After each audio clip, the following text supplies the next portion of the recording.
Please note the change in format for our show, which is during that first hour, 6 p.m. Eastern Standard Time to 7 p.m. Eastern Standard Time, we'll be taking phone calls at 712-451-0011. The PIN number is 321848.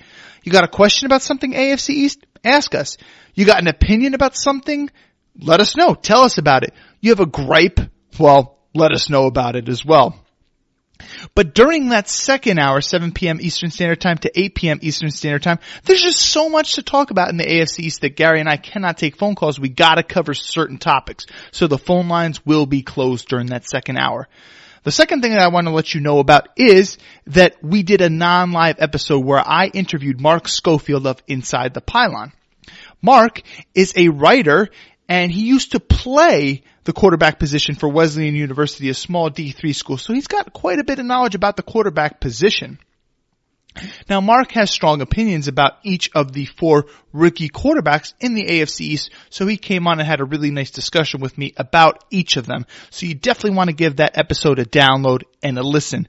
And we thank you so much for all your continued support. Good evening, everyone, and welcome to another episode of the AFC East Bros podcast. Kyle and Gary here. We're talking all things AFC East, and we are talking about week 1 of the regular season, not the preseason. The games actually do count now. I'm joined by my older brother, the Buffalo Bills fan, Gary Smith. What's going on this evening, Gary? Kyle, I am doing well this evening. We got a great jam-packed show here tonight. And Kyle, I got to say, man, I'm very thrilled that I finally got you back, because the last 2 weeks, Kyle, your intro was lacking. I had to tell you on the air, Kyle, very unenthusiastic. Today was good, though. I think now that we finally are at week 1, I think that it light a little spark underneath your behind, so to speak. Well, thank you for that. It's interesting, too, because today was my first day, as you said, back to the real world, my first day back at work, being that I'm a school teacher. And maybe I'm running off of the juices of that first day back at school. I got to bring my A game for the beginning of school year. I don't know if it's that, or, some people were so depressed. I'm reading some Facebook statuses of some of these other teachers, and they're saying, oh, I got to go put my teacher face on, and, so sad that summer's coming to an end, these types of things. So, I'm kind of wondering, did that happen to me? But apparently, based off of what you're saying, I guess that's not the case. But I'm glad that the intro is back. I'm glad that the enthusiasm is back. I tell you what, even though the intro might have been lacking, I was not lacking in enthusiasm the past 2 weeks as a overall, if we're talking overall here. No, I get that, Kyle. I'm just saying. Hey, listen, you know what?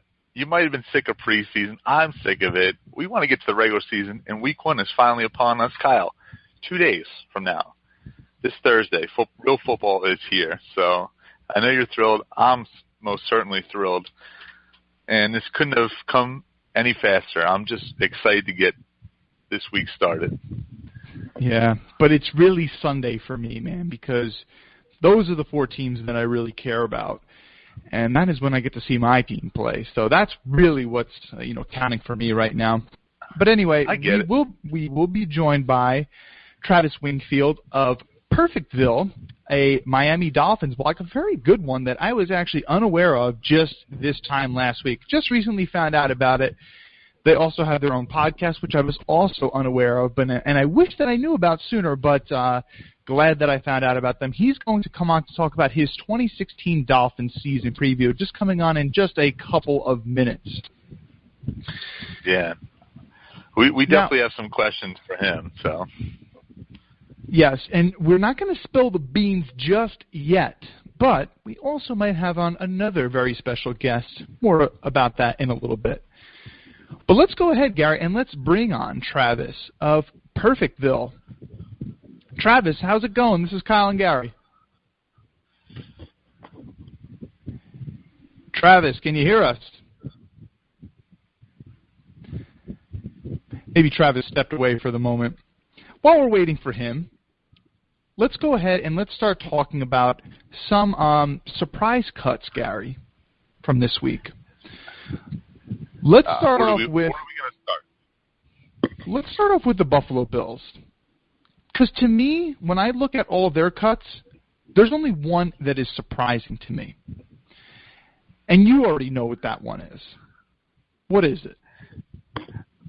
I'm assuming Manny Lawson, that's what you're going with. And, yeah. Do you want to comment first, or do you want me to comment?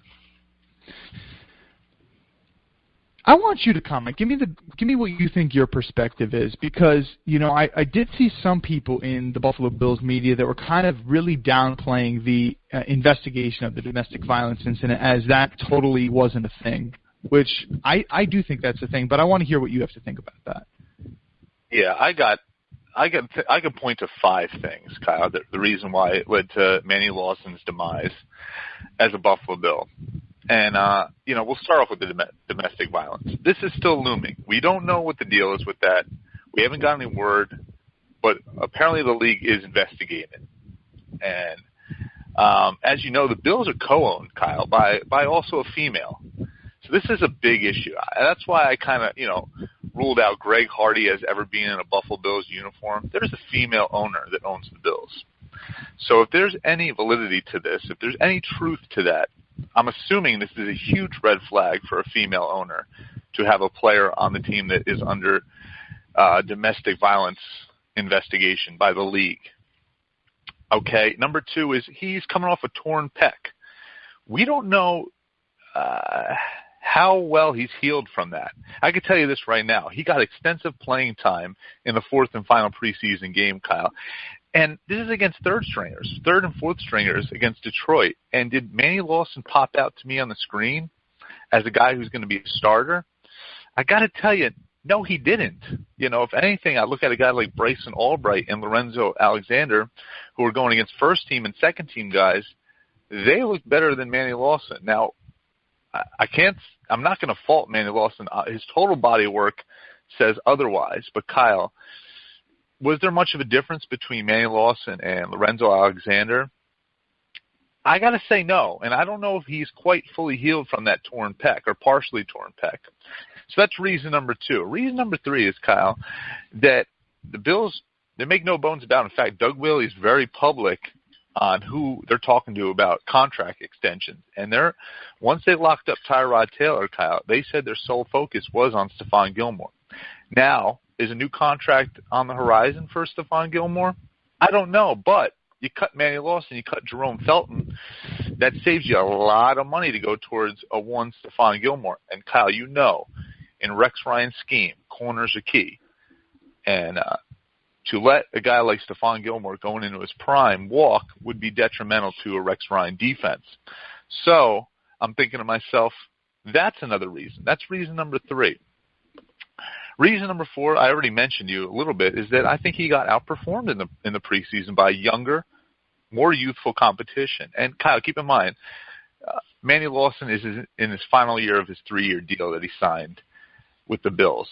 And you got a young guy in Bryson Albright who's very similar frame to Manny Lawson, who you'll have on the cheap, who plays special teams. Manny Lawson did play sporadically last year, but Bryson Albright is on all the special teams. And so keep in mind, so Manny Lawson would be a part-time player. He wouldn't be starting over Lorenzo Alexander as of now on the defense. He doesn't play many special teams. So he's kind of a wasted roster spot, especially when Shaq Lawson gets back. So that's my other reasoning. And then, Kyle, finally, is just that, he's 32 years old, and he's on his last leg of his career, let's face it. And, that's my reasoning. I was shocked because we were so thin at outside linebacker, especially with Shaq Lawson being on the shelf and the loss of Kane and Pally. But it didn't surprise me as much as people would think, because I was looking at that last preseason game, Kyle, and it was a dreadful one to watch.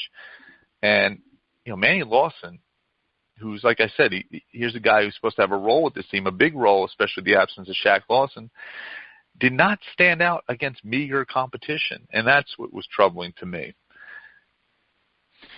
Yeah, and maybe he didn't stand out against meager competition. And, maybe that was another reason that the coaches could justify cutting him.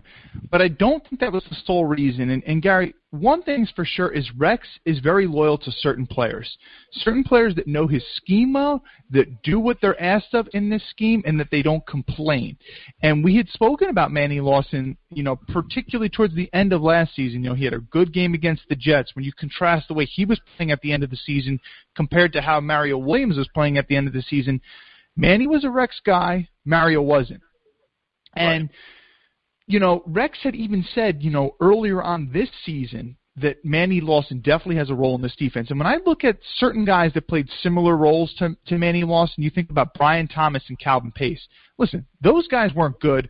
I don't think that you could argue that either of them was a better player than Manny Lawson is currently right now than when Rex had them back then, because Manny can do multiple things. Those guys couldn't cover. You think about a guy like DeJuan Landry, too, who Rex Ryan was also very familiar with. It's one thing if the organization doesn't re-sign the guy, but there's no track record for me of Rex cutting a guy who is, quote-unquote, his guy in this late stages of roster cut-downs.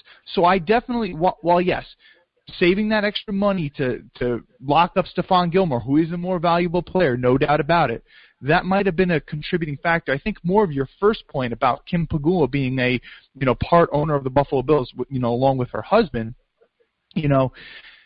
I think that is the biggest motivating factor, because the Bills don't want to have egg on their face. And, we talked about, and I kind of was, playing around a little bit when I said, let's go back to that circus talk that we were talking about a couple months ago. I think it's at least kind of admirable for the Bills if they are cutting him, if they do think that there is fire to this smoke that they're smelling, because you don't want to be the team that is, holding that guy in a roster if he is a guy that, has committed domestic violence. You don't want to be that team. So in that sense, I think it is kind of commendable for the Bills, but I think that is the biggest, and I would say almost the sole reason why he was cut. I can't figure out another reason why. Yes, those other reasons were other reasons that you could justify it, but I don't think they were legitimate reasons. And also, Kyle, if you think about it, he is an edge guy, and Manny Lawson, for as incredible athlete he is, and he sets the edge very well. But one thing, Manny Lawson, he's never been that pass rusher that he was drafted to be. Here's a guy who came out at North Carolina State. He had 10 sacks coming out of North Carolina State, ran a 4.43, freak athlete, 40-inch vertical. But he never translated over to the NFL level. He's always been a good linebacker, steady, good at coverage, former wide receiver, keep in mind. But it never translated over. And they brought in a guy, Lorente McRae, who the jury's still out on him, but he just seems like a more tougher guy off the edge. A better pass rusher, so to speak. And, I think that they're going with the youth. I think they're going, they obviously traded. And like you said, Kyle, the domestic violence, it's looming. I think that before anything comes out, they just want to cut ties. And, I think they're also setting a precedent. They're releasing talented guys like Carlos Williams and Manny Lawson for reasons of their own, the self-committed reasons, I always say Rex Ryan has nothing to do with Carlos Williams or Marcel Darius smoking weed. He has nothing to do with Manny Lawson being physical with a spouse or a significant other. So, and these guys, Kyle, we're talking about, they're not starters. They're role players, Carlos and Manny Lawson, but they're not starters. So I understand it shocked me because we're lacking depth. So, yeah. I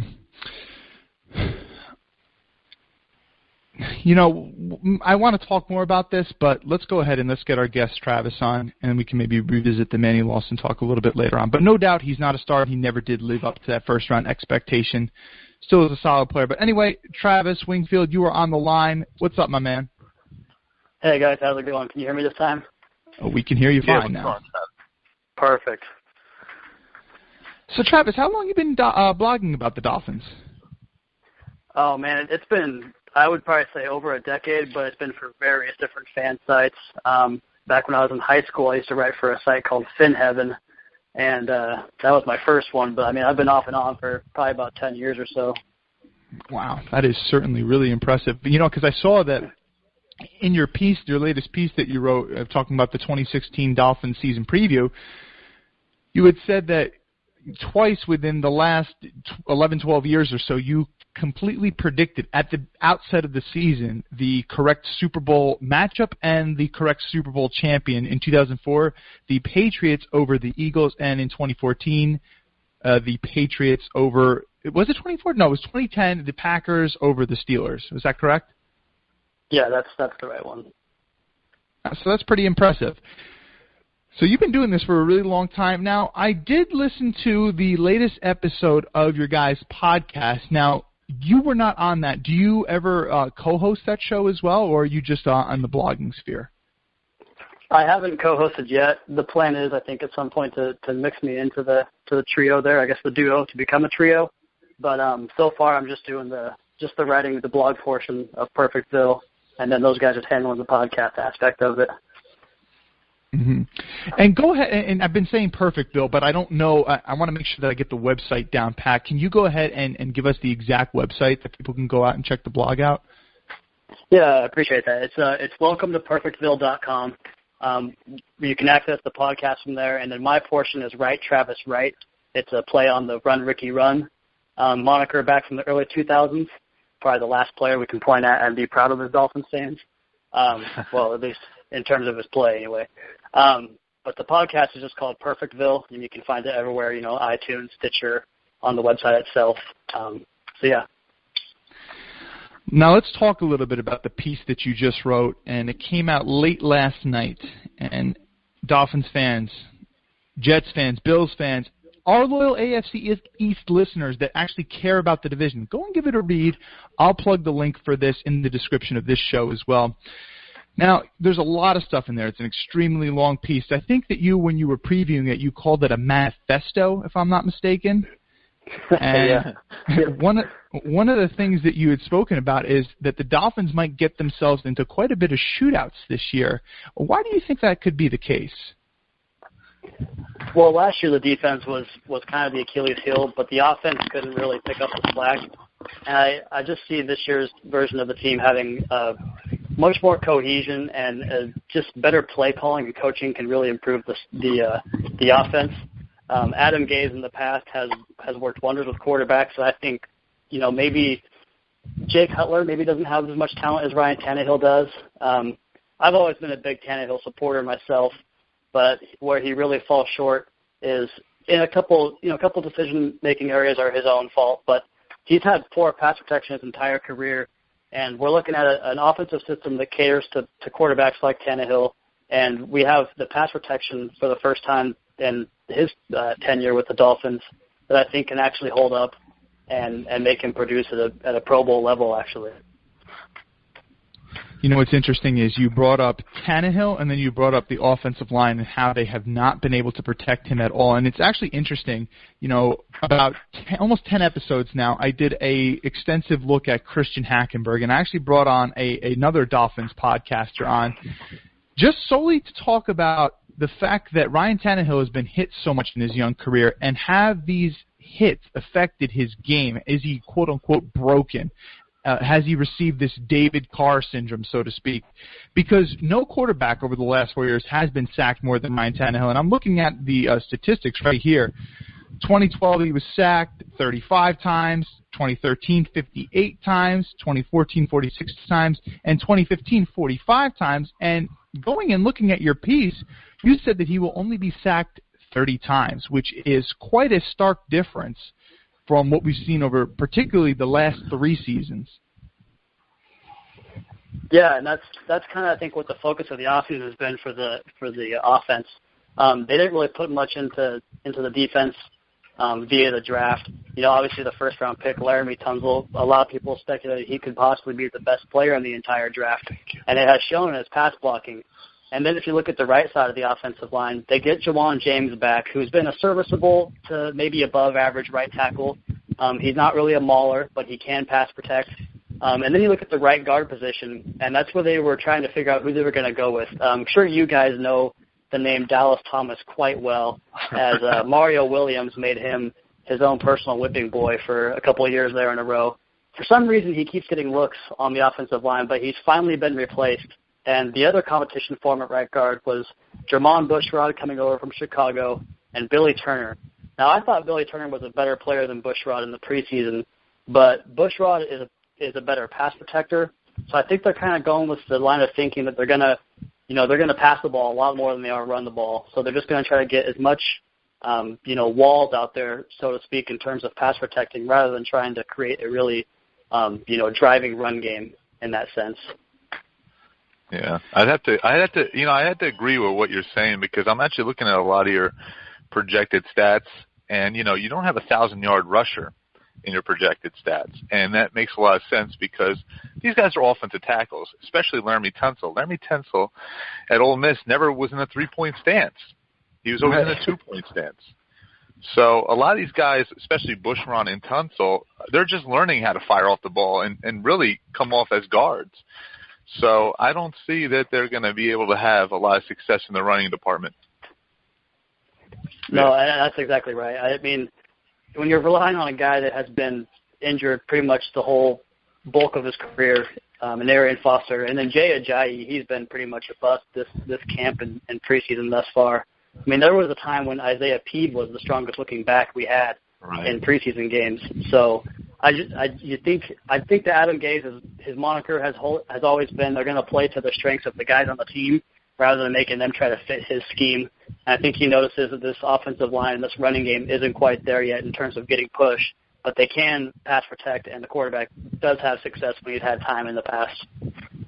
Yeah, and Travis, I got to also tell you, man, I just had my fantasy football draft a couple days ago, and one of my sleeper picks, and actually, you actually brought a nice smile to my face, because one of my sleeper picks is Kenny Stills. And Kenny Stills was targeted quite often by Tannehill in the preseason, and you have him eclipsing over 1,000 yards in your projected stats.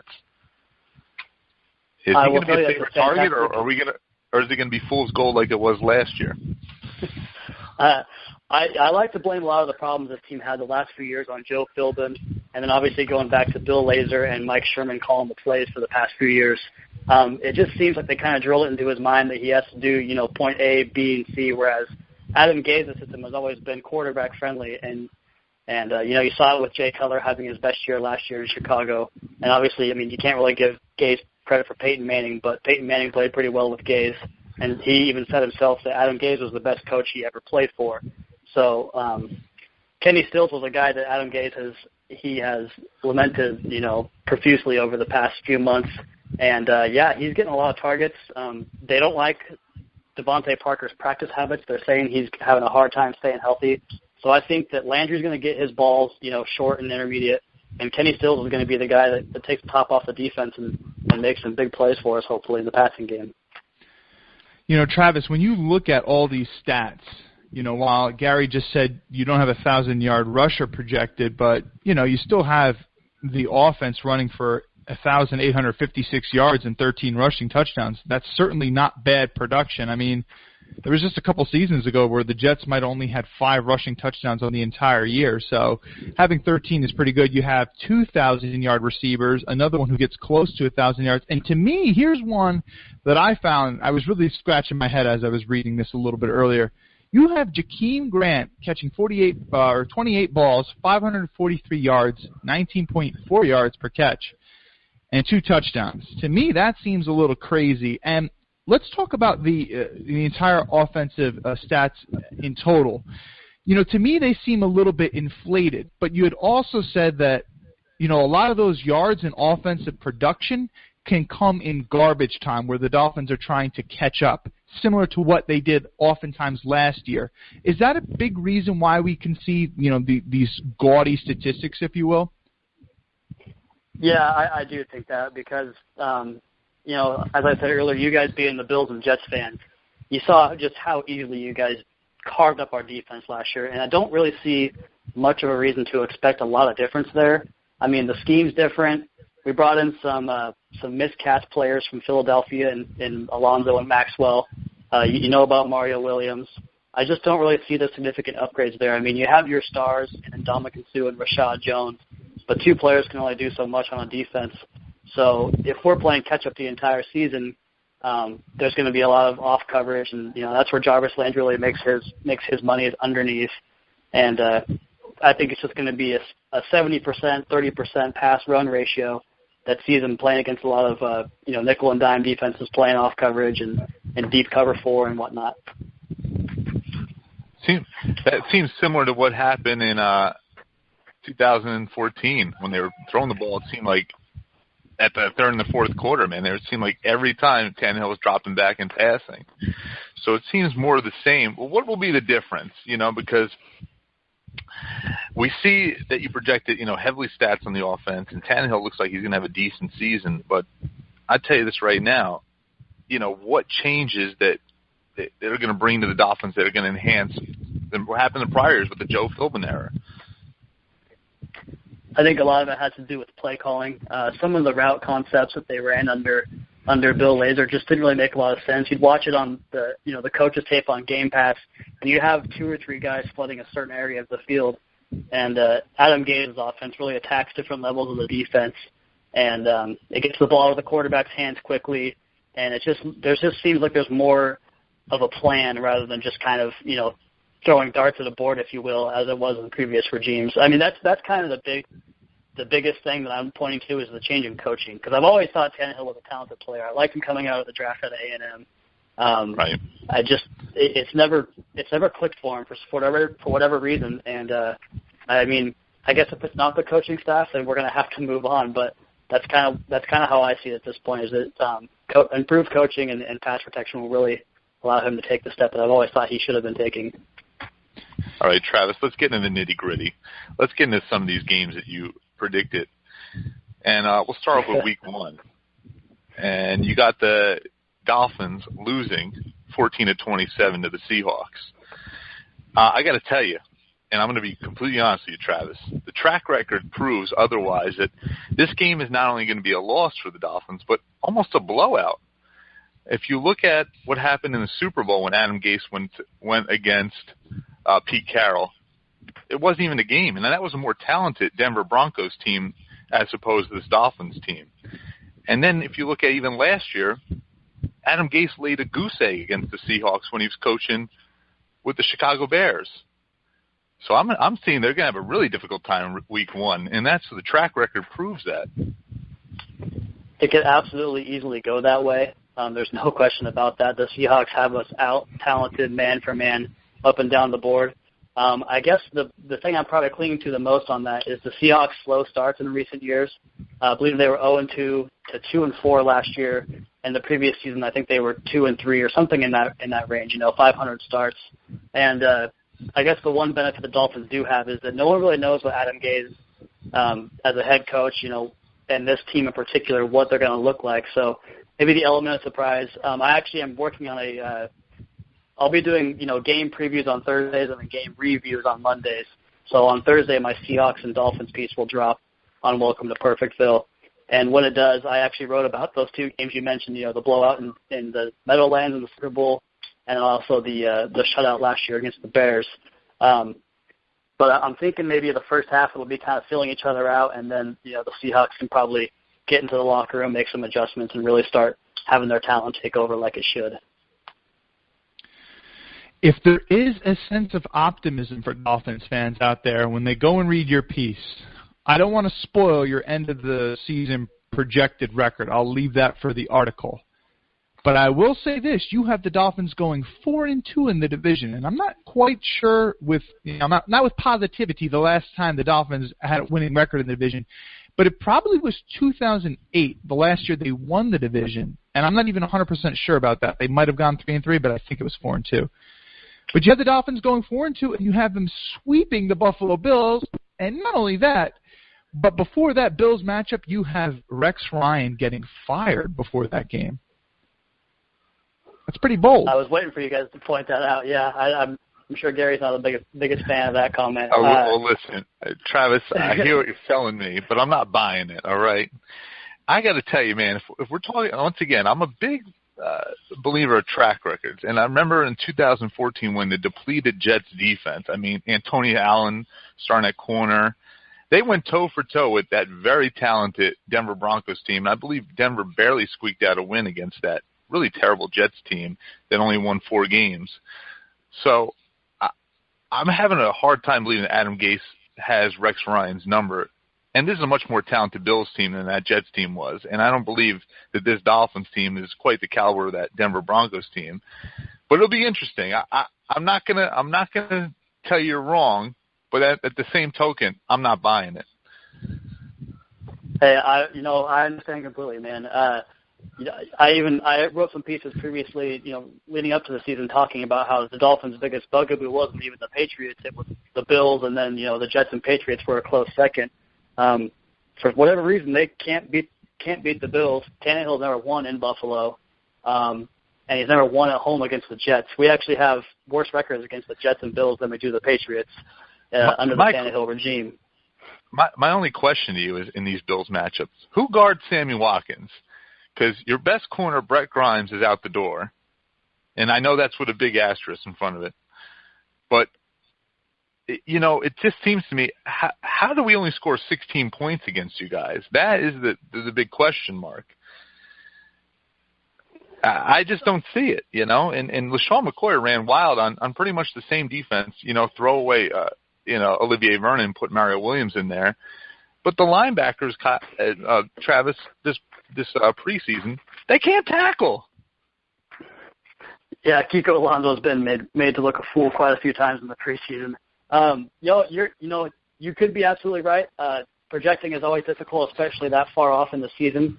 I guess the thing that made me go really hard on the Bills was the difficulty of their offseason. You have the injury to the middle linebacker, Ragland, the suspension of Darius up front. Carlos Williams ate his way off the team. Watkins had the foot injury that he had surgery on, and I saw that kind of hamper Devontae Parker all year last year until the end. And that injury always kind of worries me a little bit with receivers using, the explosion to get in and out of cuts and down the field. And then obviously about Shaq Lawson on the defense. So it's more of a collective, I suppose, whereas the 16 points just comes from the Bills kind of being in disarray from that aspect. Tyrod Taylor played really well last year. I can't take anything away from him on that. I do want to see him improve his short to intermediate game before I really buy in on him, because I think he had a lot of struggles last year in that area. When he wasn't able to escape the pocket and kind of launch the ball downfield to his speedsters out there. But I can see where you're coming from 100%. Projecting these games is always difficult this far off, so I guess we're going to have to wait and see. All right. Well, the article that we are talking about is the 2016 Miami Dolphins preview. This can be found under the Write Travis Write section at welcome-to-perfectville.com. You can follow Travis on Twitter. Is it Travis_Writes? Is that correct, Travis? Yes, Travis_Writes. Thank you. And they also have a podcast called Perfectville. And let me tell you what, it is a good one. I'm very familiar with a lot of other Dolphins podcasts that I listen to, but I just listened to the first episode, and I got to say, it is one of the better ones for sure, no doubt about it. So, well, Travis, we definitely appreciate that. And we thank you so much for coming on.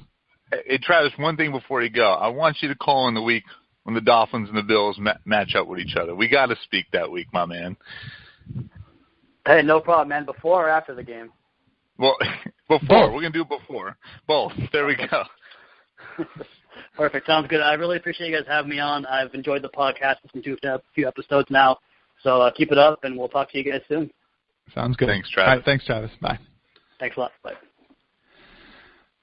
All right, and next we'll go to a very, very, very special guest, and he's actually a friend of yours, Gary. This is actually former Buffalo Bills wide receiver Donald Jones from Plainfield, New Jersey. That's right of our neck of the woods where we grew up, Gary. We grew up in South Plainfield, so let's get him on the line.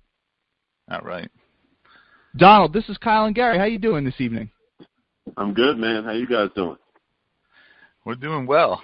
We're glad you could join us tonight. Hey, thank you for having me, man. It's just getting used to doing all this radio stuff, and so it's good to be back up here in Buffalo and studying the team and the league on a regular basis. So I'm excited. Yeah, how's the weather up there right now? It was a warm day today. It was like 85, so first day of school, everybody's feeling like shorts and a t-shirt, so everybody's feeling good. It should be warm all week up here. Yeah, your life has been a whirlwind the last couple of weeks. a couple weeks ago you're a guest host on the John Murphy Show, and then you get the phone call that they want to offer you a permanent position. And you got to wonder what's going through your head. I mean, what do you do with your life? You're down here in New Jersey, and then all of a sudden you got to pick up and go up to Buffalo. How's that been? Man, it was crazy. You know, I got the call from those guys. Well, from the guys up here in Buffalo in the front office and the media department, and they asked me to come up, and they told me they had an opportunity, and they wanted me to come up and just be a guest on the show and see if I liked it and see if they liked it. And I came up, and they loved it. And so they, I guess after my fourth time on the show, they were like, man, we want to offer you full-time. And so they brought me on full-time, and now I'm co-hosting the show full-time with John, and they're adding to my workload. So, you know, when I get off the air, I have to go break down some film and do some other things. Wow. Well, I could tell you this from my brother and I's perspective. We love hearing a former player break down and give it from their perspective, because as much as we like listen to John Murphy, it's always good to hear a player's insight, you know. So I think you bring an excellent taste to that show. Yeah, for me, it's about bringing a different perspective, of course, the player's insight, but then just being, like, real on the show. You know, everything up here, of course, is like Bills, Bills, Bills, and everybody's biased towards the Bills, and so I have to be real about everything. You know, I can't just say, okay, Sammy Watkins is going to go to the Pro Bowl, you know, because, of course, we all want that as Bills fans, but you got to be real about the situation so that you don't be disingenuous to the fans. So I've just been trying to balance that, you know, without saying anything too crazy. Man, you've been doing an excellent job at that. I think that's one thing that if anything I could say about the John Murphy, and John Murphy, he's an ultimate optimistic, but I like that you kind of bring a little flair that's saying, hey, listen, you know, this guy's tough that he's going against. Sammy Watkins is going against Darrelle Revis. You know, right. I like that you bring that aspect. Yeah, man, that's what I like to do, just bring a different, I guess, perspective and realness to the show. But then we have, you know, every week we'll have Steve Tasker, who we had on the show today, and then Dermot Thomas as well, and then Reuben Brown as well. So, you know, we have some guests. We have players on the show all the time. So we're doing a lot of things to spice the show up and get some more listeners and get some more calls in as well. Yeah, and not only that, we can't be remiss to mention the new deal with MSG, which I believe that your episodes are going to be they can be airing live, or they're going to just be broadcasted? No, we'll be simulcast live on TV, just like, you know, Mike and Mike and all the rest of the guys that you see doing the radio shows that are live on TV. So we'll be on MSG. Yeah, the Pagulas, they closed the deal with MSG, and so we'll be broadcast. We'll be simulcast from Buffalo out to Syracuse, I believe. Wow. And so it's good things, man. They're putting so much money. They built this new, beautiful studio in the stadium. So it's like amazing the things that they're doing to try to upgrade everything around here in Buffalo. I mean, I'm not sure if you guys have been up here and seen downtown, but of course they put a lot of money into downtown Buffalo. They built new hotels, and they're just trying to bring everything up, and so they're trying to lift the team up as well, man. And you see a lot of different guys coming on and off the team. It's not the same old Bills as before, because Doug Whaley he's churning the roster a lot, especially the bottom, like the last 5 or 6 spots on the roster. He's just turning over guys. You know, you see him sign a guy and then release him the next day. It sucks for that guy, but the best teams in the NFL do it like that, and so right, you know, that's how he's doing it. Yeah, I think he's doing an excellent job at that, too. Donald, as you know already, I'm the resident Bills fan, and you and I have had several conversations. And my brother is a diehard Jets fan. And before we get into the Ravens versus the Bills, you know, I know my brother's been yearning in a few Jets and Bills questions. So I'm going to let Kyle take the mic and just ask you a few questions about his team, the Jets, and when you were on the field. Okay. Yeah, so Donald, I want to ask you as a player, obviously there are certain games that you just get more amped up to play in versus others, and it might be a coach's comment during the week if there's some bulletin board material, what have you. So I want to ask you, you're playing as a Buffalo Bill, you have the division rivals. As a player, who did you hate playing against more, Bill Belichick or Rex Ryan? I think I hated playing against Bill Belichick a lot more than Rex Ryan. Rex Ryan is fun to play against. You know, he talks a lot of junk. And now his brother Rob, you know, they're both on the same team. So I played against both of them, and they're fun just because they talk a lot of junk and they make it fun. Bill Belichick is a different story. I don't think anyone who, you know, whether you're a fan of a team in the NFL or you're just a player, if you're not rooting for the Patriots, you really don't like them, and some people will use the word hate. So I really did not like playing against the Patriots. But that's because I always had my best games against them. You know, if you look at the stats, I always had, like, very good games against the Patriots, and it's because I don't know what it was, but I wanted to beat Tom Brady badly. Yeah.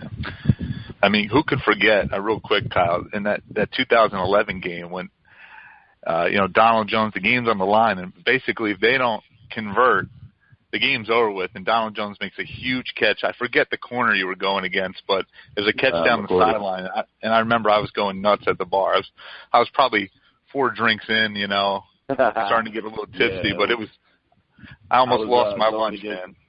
I was going against my boy Devin McCourty up there, another Rutgers product, Jersey guy, and so we go back and forth. I see him all the time in the off season at different events, and we all know each other. Kind of grew up together, so going against him, and he's made a lot of plays in his league, so it was good to make a play on him.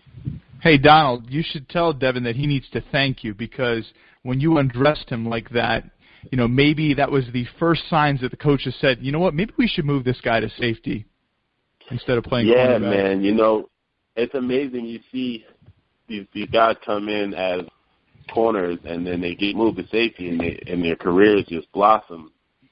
And it has a lot to do with it's just so different playing these positions in college and then transitioning to the NFL. It's just a different game, and so guys are a lot smarter once you get to the league. They know different techniques. You know how to lean on the corner. You know how to come out of your breaks. You know how to use use your skill set against theirs. And so, those guys might not be able to transition as well, but he's become a very good safety. And so, we have the same thing here in Buffalo with Aaron Williams. He started out as a corner, and he had some tough times.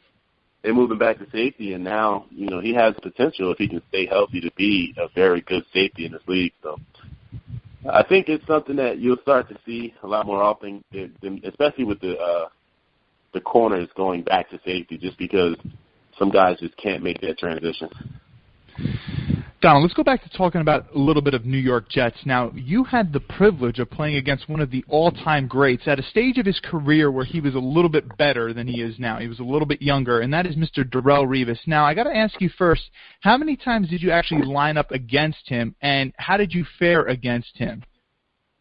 I got to line up against him a good amount of times. Fitz never – I think he threw it to me once, and he might have, underthrown the ball when he threw it to me. But Revis – that's not unusual. He's still – yeah. he's still good. He back then, of course, he was a little bit younger, so he might have looked like he had a little more spring, a little more bounce. But I think he still can get it done. He still is getting it done. And I think when I was going up against him, it was amazing to go up against a guy like that, because it was first of all, when I see him guarding me, it's like, wow, this is Revis guarding me. For me, being a young player, he's a guy who I looked up to, when I was in high school and college, and now I'm out there on the field going against him. So I had to get over that, in a matter of 5 seconds and go out there and play. And he's a good corner. He ate Stevie. Stevie ate him up though. Every time we played him, he had tough times guarding Stevie, and it's only because Stevie is just a different type of receiver in the way he runs routes. He's very unconventional in the way he does things, and so Revis always had a problem with that. You're on the same wavelength as me, my man. I was just about to ask you about Stevie going against Darrelle. And did you ever see Darrelle, get visibly uncomfortable in that game, or in any of those games for that matter? Did he ever seem very frustrated by the fact that he could not guard Stevie Johnson the way that he could other high-caliber wide receivers? Yeah, man. I think, Revis would definitely be frustrated. And we would watch on the film after we played them, and you could just tell that he was upset because he couldn't really understand why he couldn't guard him. And when you talk to other DBs around the league, they all say the same thing. Like, we really don't know. We don't know what to look at. Whether you look at his hips, you look at his eyes. Like, what do you look at with this guy?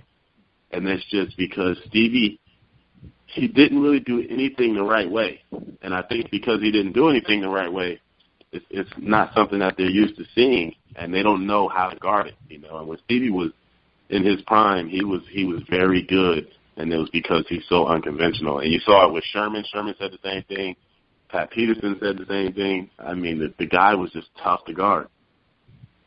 Yeah, it was one of my favorite Bills to watch because he was so unconventional, and he wasn't your traditional wide receiver.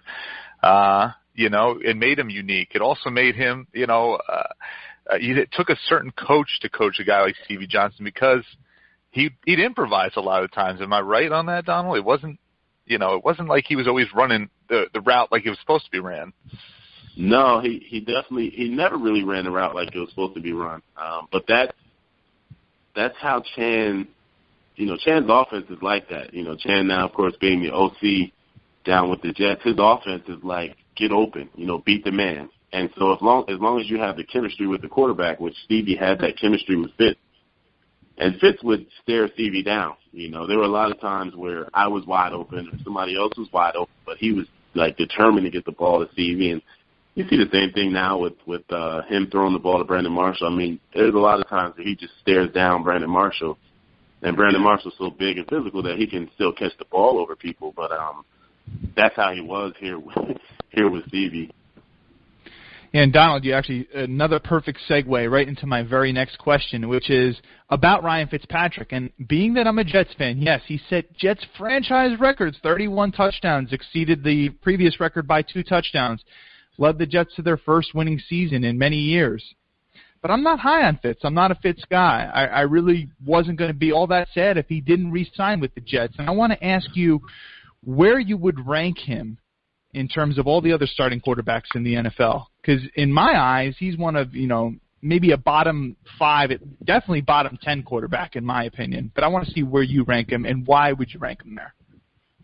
Yeah, I mean, when you look at all the quarterbacks, he has to be on the bottom half of the league. I think with having Brandon Marshall and Eric Decker, they make a lot of great plays. If you watch his throws last year, there are a lot of times where he just threw the ball up, and those guys go out and make a play, So I would have to say that he's on the bottom tier of the quarterbacks in the NFL. Now, I don't want to dog Fitz, that's my boy, but yeah, I mean, talent-wise. Hey, come on! You said you can't be biased. You got to be bold. You got to be out there. Hey, come on. Well, I'm giving it to you. Give me a number. Give me a number, please. A number? So I would have to agree with you and say he's in the bottom 10. Okay, I would fair definitely enough. have to say he's in the bottom 10. He, talent-wise, there's so many other quarterbacks out there who are better than him. I just think that those receivers, he benefits from having those 2 receivers on the outside. Now, when you look at the better quarterbacks, they make the receivers better.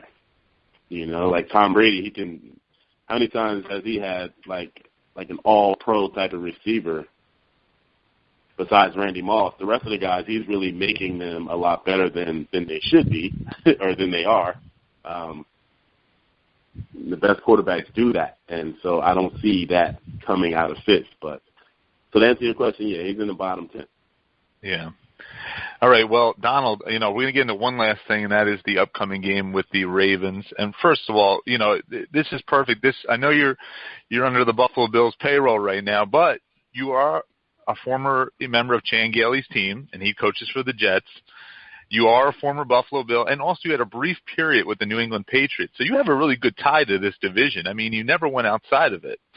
Yeah. And, so I got to know, your brief time with Bill Belichick, Did you have any conversations with him real quick, or did you get a feel for him? What kind of guy is he? So Bill Belichick I was very sick at that time, of course, me having the kidney disease. I was in kidney failure at that time, so I didn't really care to speak to Bill Belichick because of the type of person he is. He's not very approachable. So you don't see too many of the players on the team going up and talking to him unless you're Tom Brady, unless you're one of the stars on the team. And so, I didn't talk to him. The only conversation I had with him is when I was signing and he asked me if I, wanted to be a New England Patriot. And, I told him I'd love to play for Tom Brady. But other than that, there was no, conversation about family or anything. Yeah, and real quick, we should plug your book, which I actually just bought on Amazon.com, and that is The Next Quarter, Scoring Against Kidney Disease. And I got to tell you, Donald, I've been reading a little bit, and it's really fascinating. I used to do MMA, and one of my training partners had a very similar disease to you. And, he was going through the dialysis and everything, and it's real stuff, Yeah, man, it's real. It's becoming an epidemic. It's something that we know, not to discredit cancer, heart disease, but kidney disease is becoming a real epidemic in this country, and especially in the Black and Hispanic community.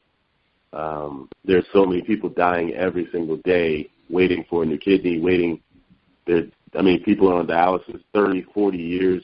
It's just not a good way to live life, So yeah.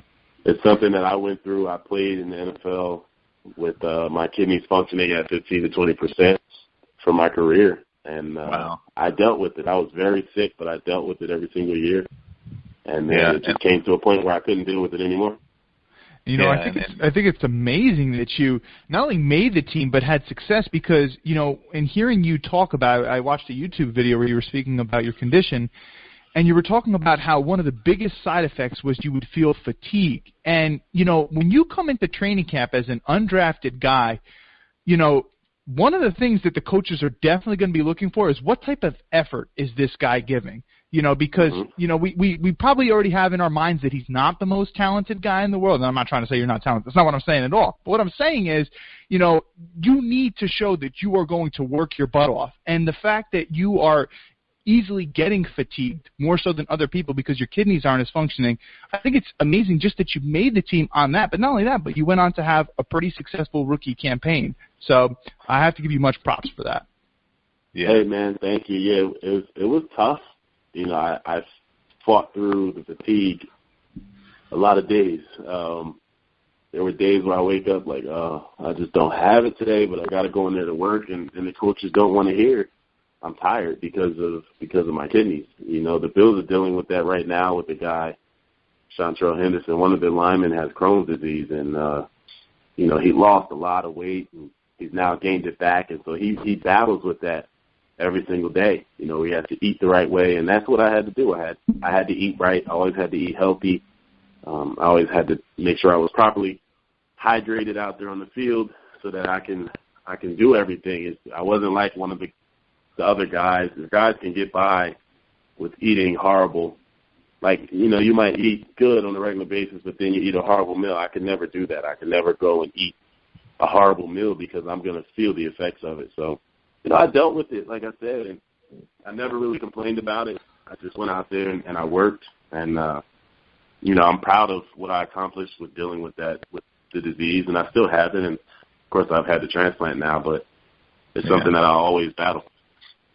Yeah, you know what the crazy thing, to the untrained eye, you and I saw each other a couple months ago, and you look at yourself, 6'1" in great shape, and you think to yourself, there's nothing wrong. Like, this guy's a picture model of what a perfect guy of health should be.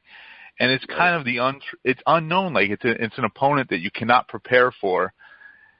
And I couldn't imagine even going through that and trying to play a sport of that caliber at that such high of a level. It's really remarkable. And like I said, you look at you and you're like, there's no way this guy can have a disease. He looks perfect, but man, it's just one of those crazy things you don't know. Yeah, it's, the crazy thing is that so many people out there, I mean, when we look at football players as like big, strong guys, they're out there making plays, they're getting hit, they get back up, they're tough. And sometimes we kind of look at them like being machines, and they're not supposed to get sick. They're not supposed to deal with normal life things, and that's celebrities in general. We always look at them as like they're not human, and so the fact of the matter is there are guys throughout all of these leagues who are dealing with serious diseases, and they're coming to work every single day, and they're making it happen, and they're making money for their families, and they're battling this stuff. And the reason you don't hear about it is because guys don't want to, because of the pressure of playing professional sports. You don't want to put it out there that you have a certain disease. Of course, the team knows, but you don't want to put it out there because it can hurt future money. It can hurt a future contract for you. So that was what I dealt with. And as you read that book, you'll see some of the things that I did to really hide having my disease and how I fought through it every single year. Yeah, I tell you what, I've only gone through a few chapters, but it's a great read, and I encourage anyone who's a fan of the Bills or just a fan of football in general, and also who's going through this or may want to educate themselves, definitely check out the next quarter, Scoring Against Kidney Disease. It's a great read, Donald. Donald, we got to ask you, I know we went over the time limit that I told you. I got to ask you about the Week 1 opponent, the Baltimore Ravens, a team you went against during your playing days against the Bills and John Harbaugh and company. I tell you, it's an interesting matchup because if you look at Rex Ryan's track record opening weekend and also Harbaugh's record opening weekend, these guys have pretty good success ratios in winning their openers. Mm-hmm. So I want to know your take. You've been breaking down film as of lately. How do you see this game playing out, and what are some of the key matchups that you're looking for? You speak about key matchups. I think the key matchup to look at in this game is Jerry Hughes versus the Ravens starting left tackle, the rookie. And the Ravens are starting two rookies on the left side of the line. I don't know if people have really talked about that, but Jerry Hughes is he can play, and so that rookie left tackle out there, he better come ready because Jerry Hughes knows what he's doing. He's a vet in this league.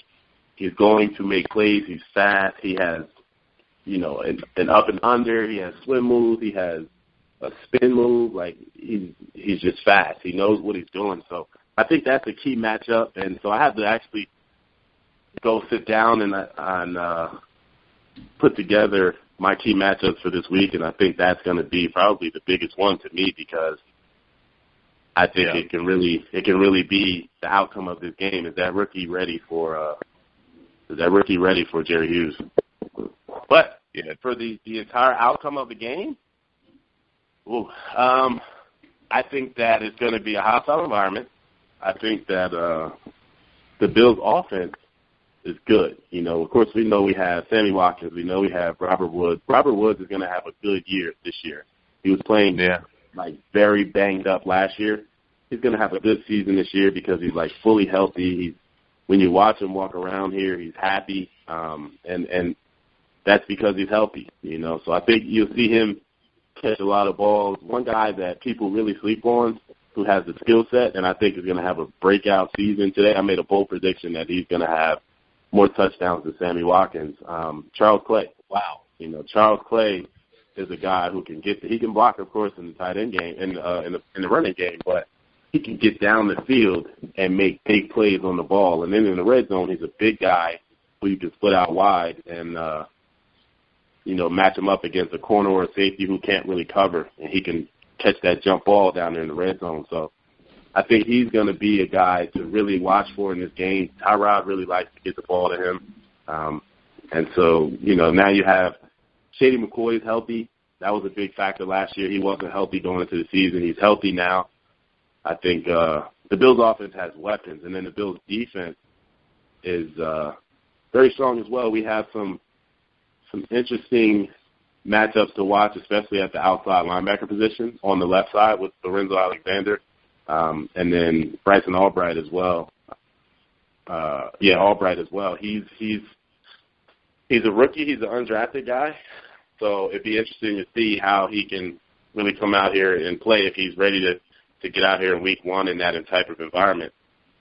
Steve Smith down there in Baltimore, I think, is he's a great one, and he comes to work ready to play every single game. He's ready to, do somebody dirty every single play. So is he healthy coming off that injury from last year? If he's healthy, then, it could be a long day for the Bills. If not, then, I think we should match up quite well. Outcome, I think the Bills take it in week one.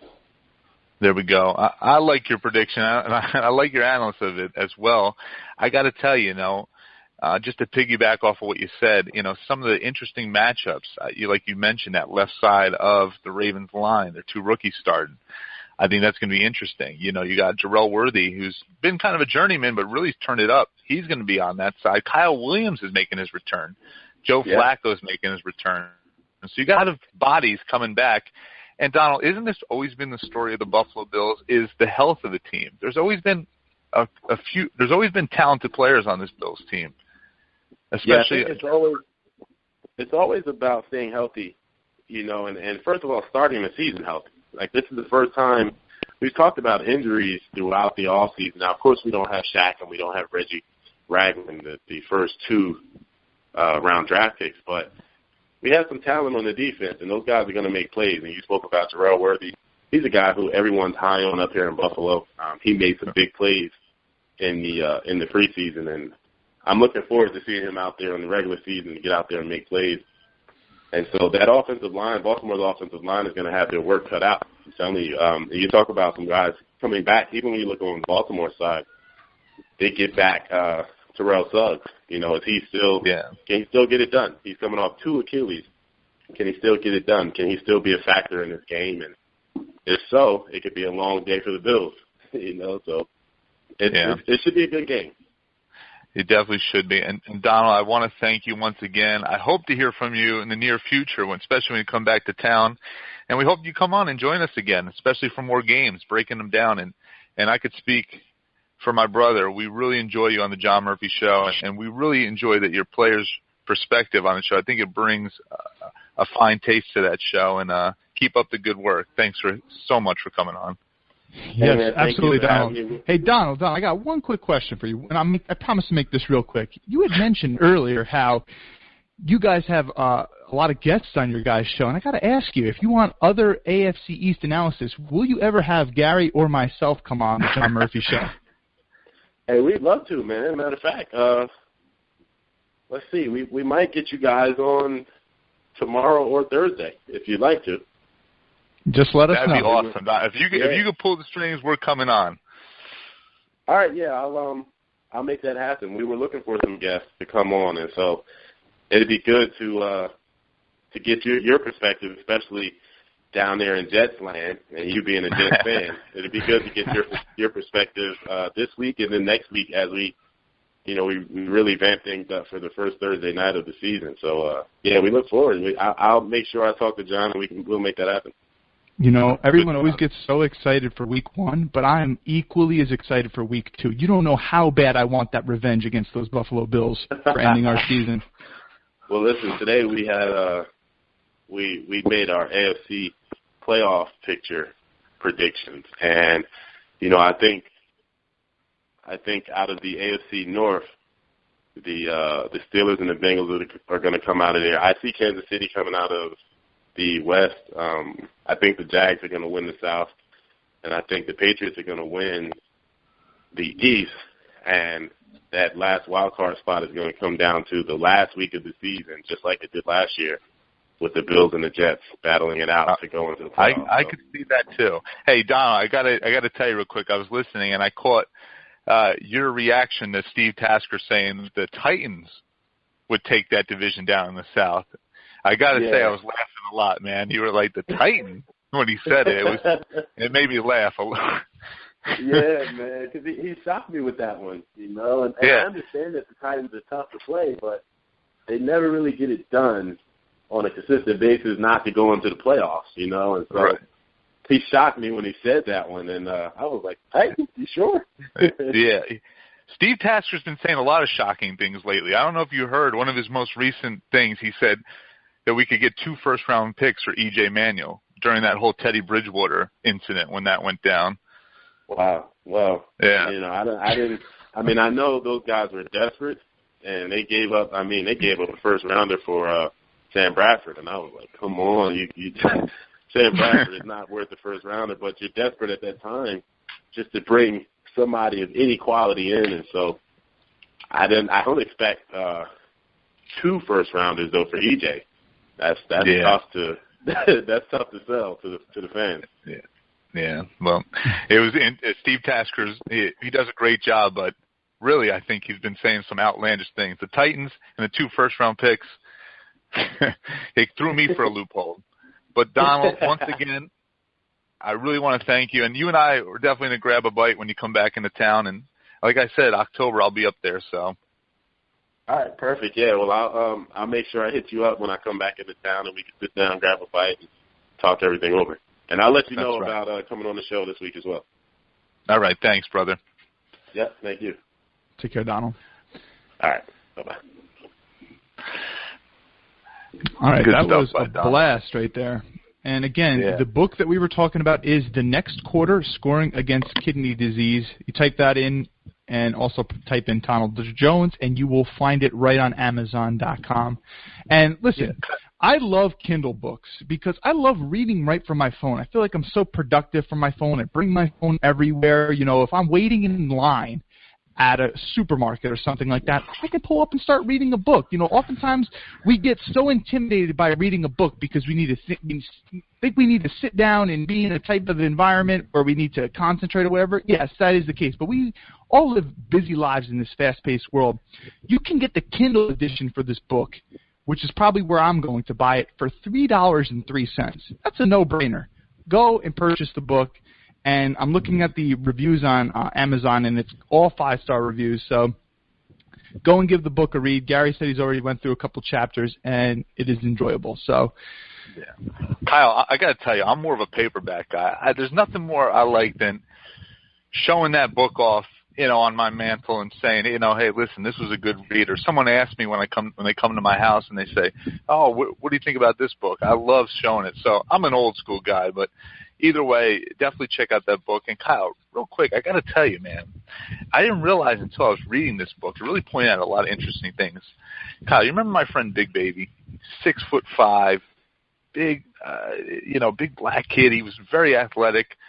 I was cornering him for a few of his MMA fights, and he would be fatigued. Now, keep in mind, we got him in excellent shape for these fights, and we didn't know that he had the same or similar kidney disease to what Donald went through. And now it makes a lot more sense going through this book, what he was feeling. So it's very interesting. It really, it hit home base, and it really explained a lot of things that at the time I'm yelling at my friend, hey, get up, you got to move. And he's losing the fight, but his energy and he's totally depleted.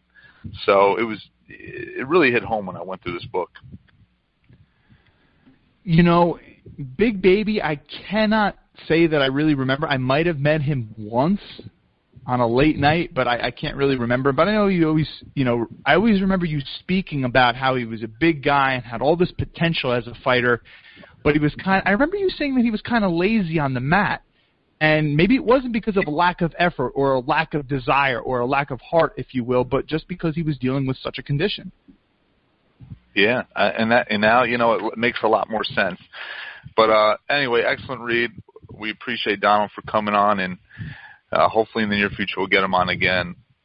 Kyle, we got a lot to talk about, and we have less than an hour left. And we were talking about Manny Lawson before we were joined by our 2 guests, and the cut of Manny Lawson. He got final cut day. He did not make the cut.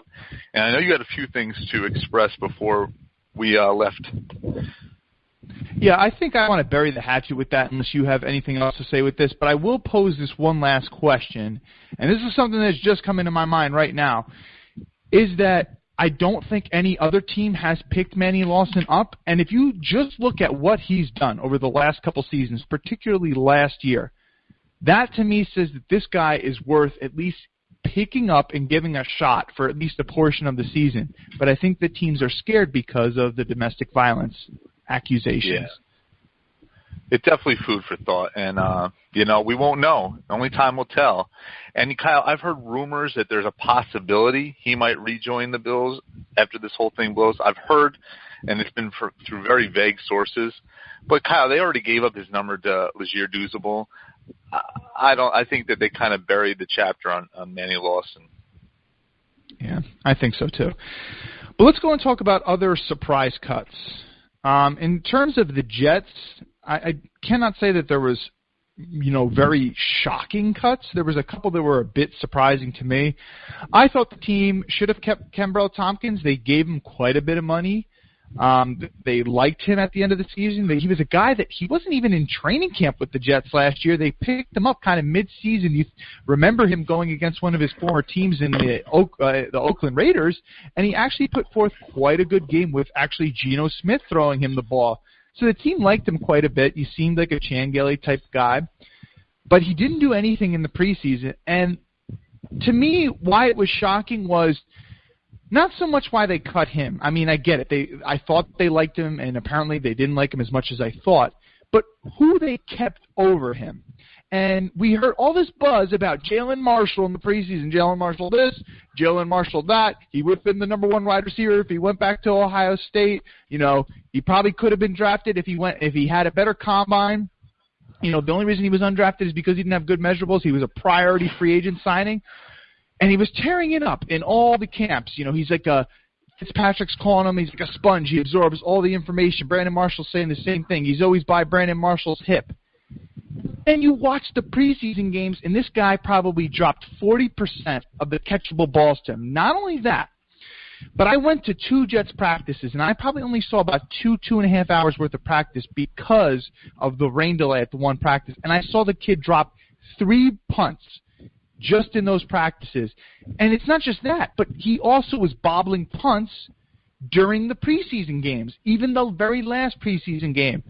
So the fact that they kept him, who, to me, if one word comes to mind, it's unreliable, over Kenbrell Tompkins, who definitely not flashy, but to me, in my eyes, he was reliable. He could get the job done. You know what he was.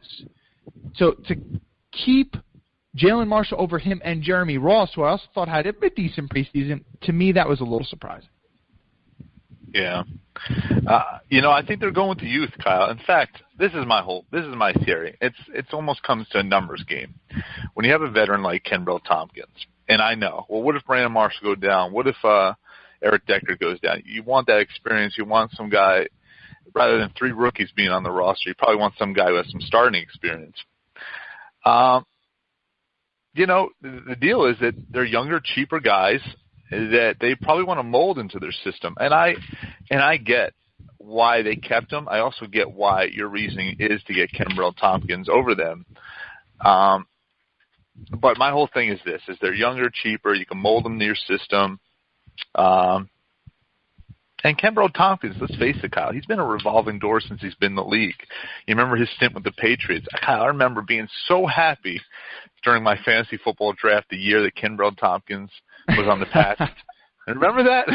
Oh, yeah, you talked him up so much to me that I drafted him I wouldn't say really early on, but I drafted him probably in the mid-rounds, and I was all giddy that I had him too. I was like, hey, here's the secret weapon. Nobody knows about him. God, you know that CBS Sports makes these tags. They put a big draft board. And I remember at Dad's Fantasy League, I was saying, it was like the 12th round, 13th round, one of those late rounds. I was like, Kenbrell Tompkins. They didn't have a sticker for him. And Dad's like, who? He was so they were all in awe. And I was just like, watch. And they all had the last laugh, not me. So, but you were hearing about it during minicamp and all, that he was tearing it up and he had a good rapport with Tom Brady. He had a stint with Oakland. At that time, Oakland did not have a solid wide receiving core. They didn't have Crabtree. They didn't have Amari Cooper. He couldn't stick with them. And, here is the Jets, same thing. The Jets, though, they have 3 solid receivers. I mean, Quincy knew what the jury's still on him, but at least 2 good wide receivers on that roster. So I think that they wanted to go with the youth. Ken Burrell offers 0 in special teams, Kyle, 0. Mm-hmm. And like you said, involving the punt. So, at least with Jalen Marshall, though be it, he at least offers. He had some impressive returns with the Jets. I mentioned already the Jets' special teams looked really stellar in this preseason. So I think they went with the youth. It was more shocking, and I kept telling, I was pounding my fist. I said, all my Jets fans, Amaro's getting cut. I said it to you. You kind of brushed it off. I said it to Viet. Viet was like, no way. I knew that boy was getting cut. First of all, put on this Texas Tech tape. The guy runs seam routes. That's all he ran was a seam route. So he never really had a good polished route running skill. Questionable hands, 0 blocking. I mean, the guy cannot block. So what's the point of keeping a guy on that roster who does nothing well? He can't catch for you. He doesn't have a good route tree, and he can't block. So I knew his days were numbered as a Jet. D. Milner was the most shocking cut. And the reason why he was the most shocking is I thought that though he let up big plays in the preseason, let's make no bones about it, he was in position. And I thought there were just minor things he needed to tweak for D. Milner to probably get that right.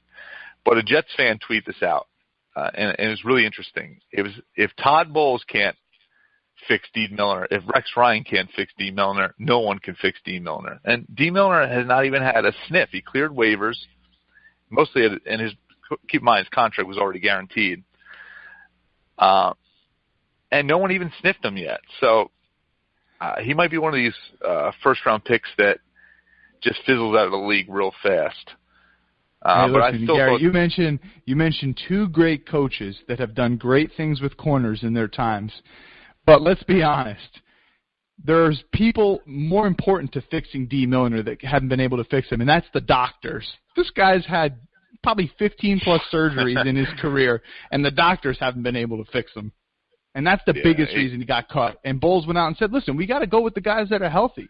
I can't go with a guy who's going to go down from he jams his pinky on jamming a receiver, and then he goes to the sideline. And I'm making that up. That didn't happen, but he's that brittle. But to piggyback off that, then why would you keep – I know he got later cut, but during the final cuts, McDougal stayed over D. Milner. And, I know he recently got cut after that, but it's still, I think there's more than meets the eye with D. Milner. I think it represents an old GM, constantly being asked, when are we going to see D. Milner? And Kyle, the funniest thing I got to laugh to you is Antonio Cromartie has always got on D. Milner, says he has terrible footwork. He was always ragging on that poor kid. And I remember even last year he sent out a tweet, D. Milner's going to get cut. Like, really being a jerk to him. And it's funny that Antonio Cromartie has employment and D. Milner doesn't right now. So as a big of a jerk as Antonio Cromartie was being, he was right in a lot of ways. He saw something in practice about the kid. And let's face it, Antonio Cromartie's not the most, light-footed athlete out there. So, but if he's ragging on D. Milner, that tells you something. Absolutely, and you stole the words right out of my mouth, my man. Let's go and talk some surprise cuts for the Patriots. You kind of want to say Geno Grissom, but not really, just because the guy showed us absolutely nothing, and it's probably because he's from Oklahoma, and we all know that they suck, and they're a huge disappointment, and we saw them blow it this past weekend. But the guy was a former third-round pick, and that's the only reason why it's somewhat surprising that you cut a third-round pick in just his second year. Well, thanks for that low blow, Kyle. I appreciate that. And I know you're riding the high because Texas upset Notre Dame. But listen, there's no shame in losing to number 15, Houston. That's a good team right there. Let's hope that Oklahoma turns it around before it's too late. Either way, still not as bad as LSU losing to Wisconsin. Let me get off college ball for a second. Geno Grissom, Kyle, you think with that, a lot of people believe because you're drafted at a certain spot, you should stick.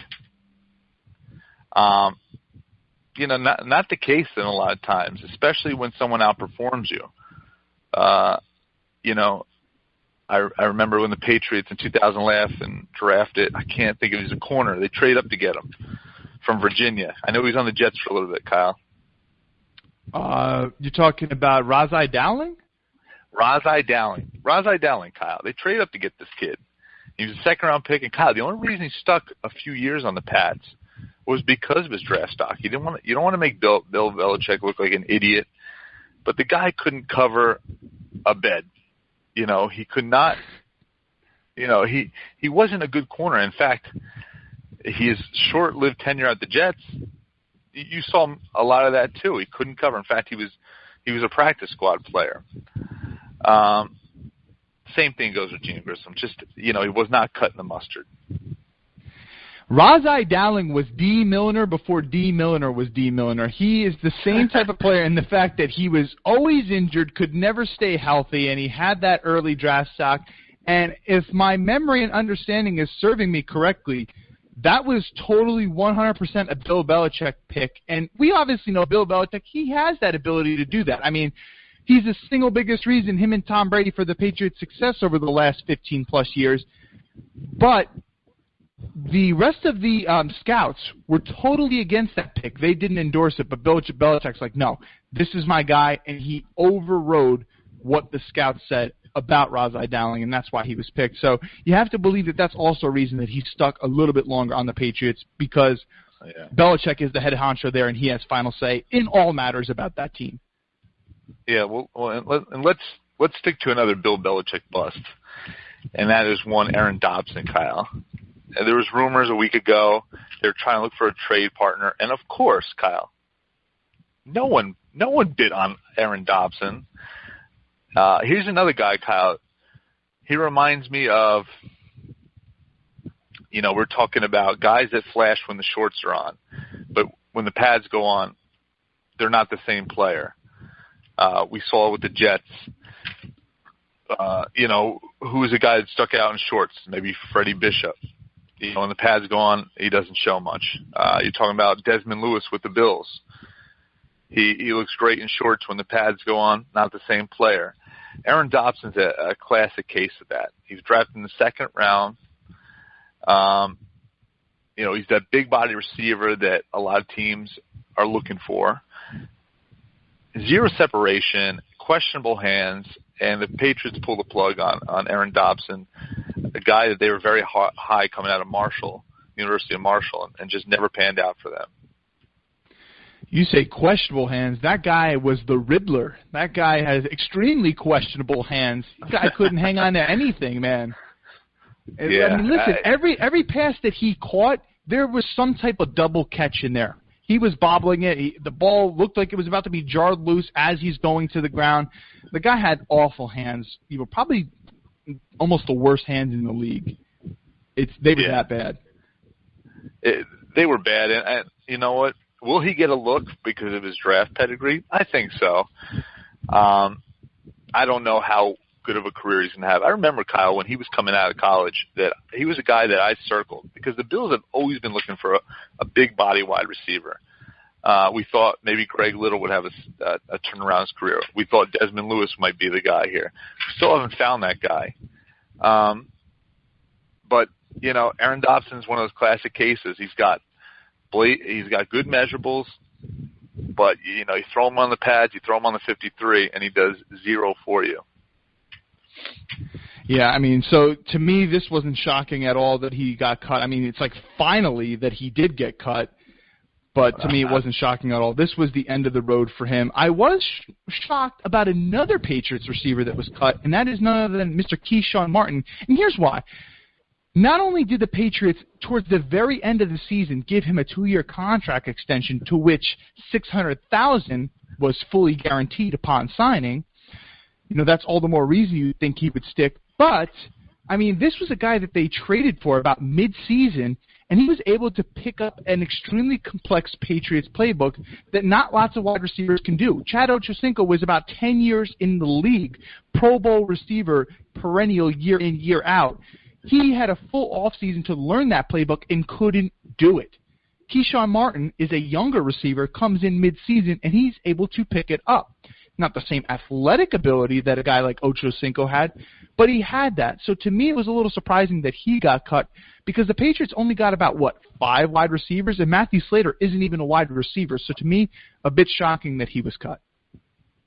Yeah. I'm going to go back to the receiver well, and that's Chris Harper. I thought Chris Harper was lining up with the first team at the beginning of the preseason, and you saw him slowly get phased out. But I thought he was going to carve out a role for the Patriots. Really, Kyle, they kind of cleaned house on their wide receivers. And like you said, back to Martin real quick. Here's a guy they brought in late last year. What did they traded for him? What did they give up, Kyle? Do you know? It was a later round pick. I know that, but I cannot think of it off the top of my head. Yeah. A lot has to do with Chris Hogan was really turning it up in the preseason. And I was just listening to what Brandon Marshall from the Jets said, that guy, he and I quote, he's saying that he's a monster. He's the type of guy you'd want on your team. He's talking about Chris Hogan. Who'd have thought? So I don't know.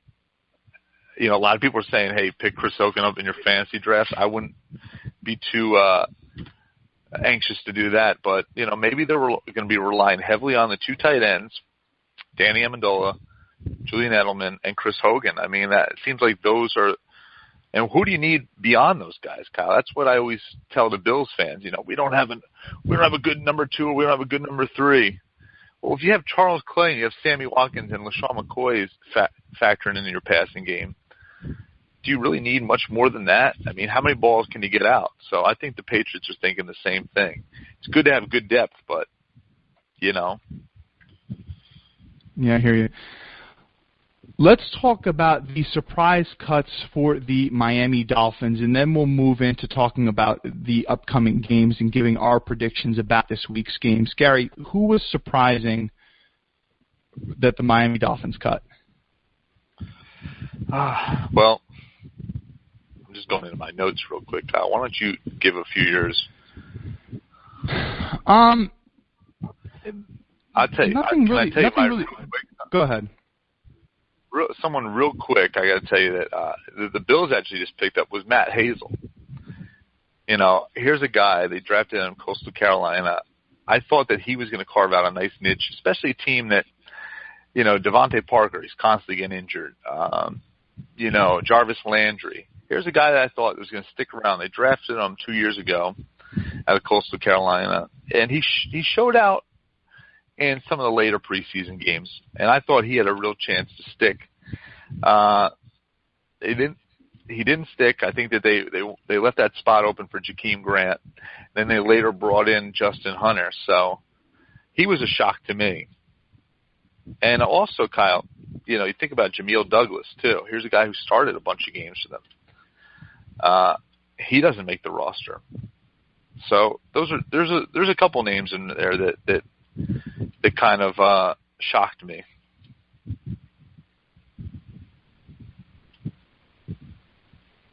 And you're also talking, I also got to mention Chris Jones. Chris Jones, they brought him over from New England. He flashed during the preseason. He's a gap penetrator, defensive tackle. So there's a lot of names that kind of stuck out to me. And, the Miami Dolphins are not a deep team, not as deep as people think they are. And, I got to say that I thought that this year's Miami Dolphins team, they made all the right cuts. I wasn't really thrilled. I'm so glad they got Sam Young off that roster. I got to tell you, Sam Young, I don't know what it was. When the Bills picked him up a couple of years ago, Kyle, some Bills were saying, he might start at right tackle over Eric Pierce. That guy stinks at blocking. I don't know how he still has a job. After Buffalo, he went to Jacksonville, and now he's with Miami. I'm telling you, man, I can't believe that Sam Young is still in the league. And then, you look at Zach Desert, their quarterback, he's had a brief period with the Bills where he was on a practice squad I don't – you don't think – Matt Moore did not have an impressive preseason. And maybe you want to go with the more youthful arm, but you know what you got in Matt Moore. He's a check-down guy. He'll air it out occasionally. I just thought that they could seriously upgrade at the number 2 quarterback position. Who's out there? I don't know. But Zach Desert, to me, I think he could have stuck in that roster. The Dolphins are an interesting team. A lot of their roster moves are based upon what kind of coaching they have. They went with a veteran offensive line, like I mentioned, the Jameel Douglas thing. You look at a guy like Craig Urbick, they kept over him. So I think they want to go with the experience instead of some of the youthful players. Well, let's get into some of the games. Since we're with Miami, and we mentioned Miami earlier, they're traveling to Seattle, and the reason they're traveling to Seattle is because their stadium is going through some renovations. They actually requested to have this game week 1 out in Seattle. And actually they requested it before they even knew what their schedule was going to look like. They knew the first couple of weeks they were going to be without a stadium. Let's make this game away. So they travel out to Seattle, one of the most hostile environments in the National Football League, and they're going against a dangerous opponent. And Kyle, I mentioned you earlier, and I mentioned to our guest Travis, that Adam Gase's track record against Pete Carroll and those Seattle Seahawks is not good. We mentioned last year he laid a goose egg when he was with Chicago, and I just got to tell you that I don't see him doing much. We also mentioned that Super Bowl 50, when he was out in MetLife, or Super Bowl 49 was out in MetLife, he got absolutely trounced. Zero productivity out of that offense. And I imagine more to say. Now, keep in mind, this Dolphins team is not as talented as those Denver teams were. And I got to tell you, they might be a little bit more talented than Chicago, but it's not overly bearing. It's not where it's jumping out the screen to me. I got to tell you that I don't see them having much success. They're going to have to rely heavily on their defense. And the back end of their defense is those corners are very suspect. You got Rashad Jones, who's a good safety. Those corners are suspect, and those linebackers are suspect, especially in the run game. I tell you this right now, their D-line's got to be stellar this game, and I don't think they're going to be able to get to them and Russell Wilson is one of the most elusive quarterbacks in the league. Might be more so than Tyrod Taylor. In fact, I would say he is. So, long and the short is that this is going to be a tough game for Miami. I'm expecting to be a little bit of a feel-out process, but then I'm expecting the Seattle Seahawks to turn up the gas and really give it to the Miami Dolphins, especially open weekend. That stadium's going to be loud. That stadium's going to be rocking. Adam Gase, welcome to the head coaching elite right now, and that elite group of 32 men. But guess what, man? You're going to get a good old-fashioned butt whooping your first outing. Now I got to move. We're going to move into the Jets. Yes, Kyle. Yeah. See, we're also forgetting one game that Adam Gase went against this vaunted Seahawks defense in there, and that is Week 3 of the 2014 season. The Denver Broncos went to Seattle, which is obviously a very tough place to play. And this is before the decline of Peyton Manning started. Remember that Peyton Manning started that 2014 season on a high note. It wasn't at the record-setting level of the 2013 season, but he was still pretty damn good early on in that season. This was Week 3. Now, the Broncos put up 20 points in this game, and they went to overtime. But if you look at the box score, Denver didn't score in 2 of those quarters. They didn't put up any points in the second or the third quarter, and they only put up 3 points in the first quarter. They turned it up late in the game, scoring 17 fourth-quarter points, and then obviously the Seahawks won in overtime. So we did see a little bit more success from an Adam Gase offense in that Week 3 matchup of the 2014 season, but again, there's still no really impressive performances, and let's be honest, 0-3 in those matchups. Can I cut you off, Kyle? I'm sorry. That was the first time Gase and Pete Carroll met up against each other. Am I right? That was the second time. The Super Bowl was the first time because the Super Bowl is at the end of the 2013 season. All right, then I got confused. I thought, all right, either way, they still came up with a loss. And I already mentioned that this Miami team is not as talented as those Denver teams were. Not even close, in my opinion. So I'm telling you right now, the Seattle Seahawks, nothing's changed much. They still got Russell Wilson. In fact, I think they might have even a better passing game. Doug Baldwin seems like he's coming into his own. Jimmy Graham, if they could get something out of him, oh, my God, watch out. And their defense is pretty much the same. So I don't see much success with Adam Gase in that Miami team. I got to tell you that it's going to be interesting to see it, especially Kyle, they're going out there. And that stadium is opening weekend. I can't imagine how loud that place is going to be. Yeah, I agree with you, Gary. I mean, that place is always rocking, but there's just something about Week 1 of an NFL stadium that is just different than most other weeks, except for maybe if a team's putting a playoff push. And we know this, Gary. I mean, one of the worst seasons that you can think about in recent years, they were on the NFL top 10 for being like one of the biggest jokes, was the 2012 New York Jets. And the Jets obviously went 6-10 that year, and they got blown out in a tremendous amount of games. But we went to that Week 1 game against the Buffalo Bills, and no one was really expecting a lot from the Bills that year. It wasn't like it was a hot ticket, like, oh, this is a premier matchup. I mean, they had Ryan Fitzpatrick as the quarterback. But that stadium was rocking. That stadium was filled to capacity, which is not something that you can normally say of Jets games. Yeah. You're right. I'll tell you, it was a loud stadium with a hostile environment. I had my Bills jerseys on. Kyle, I almost got into a fight. So it was definitely it wasn't the norm for Jets fans, and especially at MetLife. But right, I'm telling you, optimism is so high in the air at that point. Everyone thinks their team is going to go to the playoffs and maybe even a Super Bowl. So the Seahawks, Kyle, are a team that are going to be contending for a Super Bowl bid.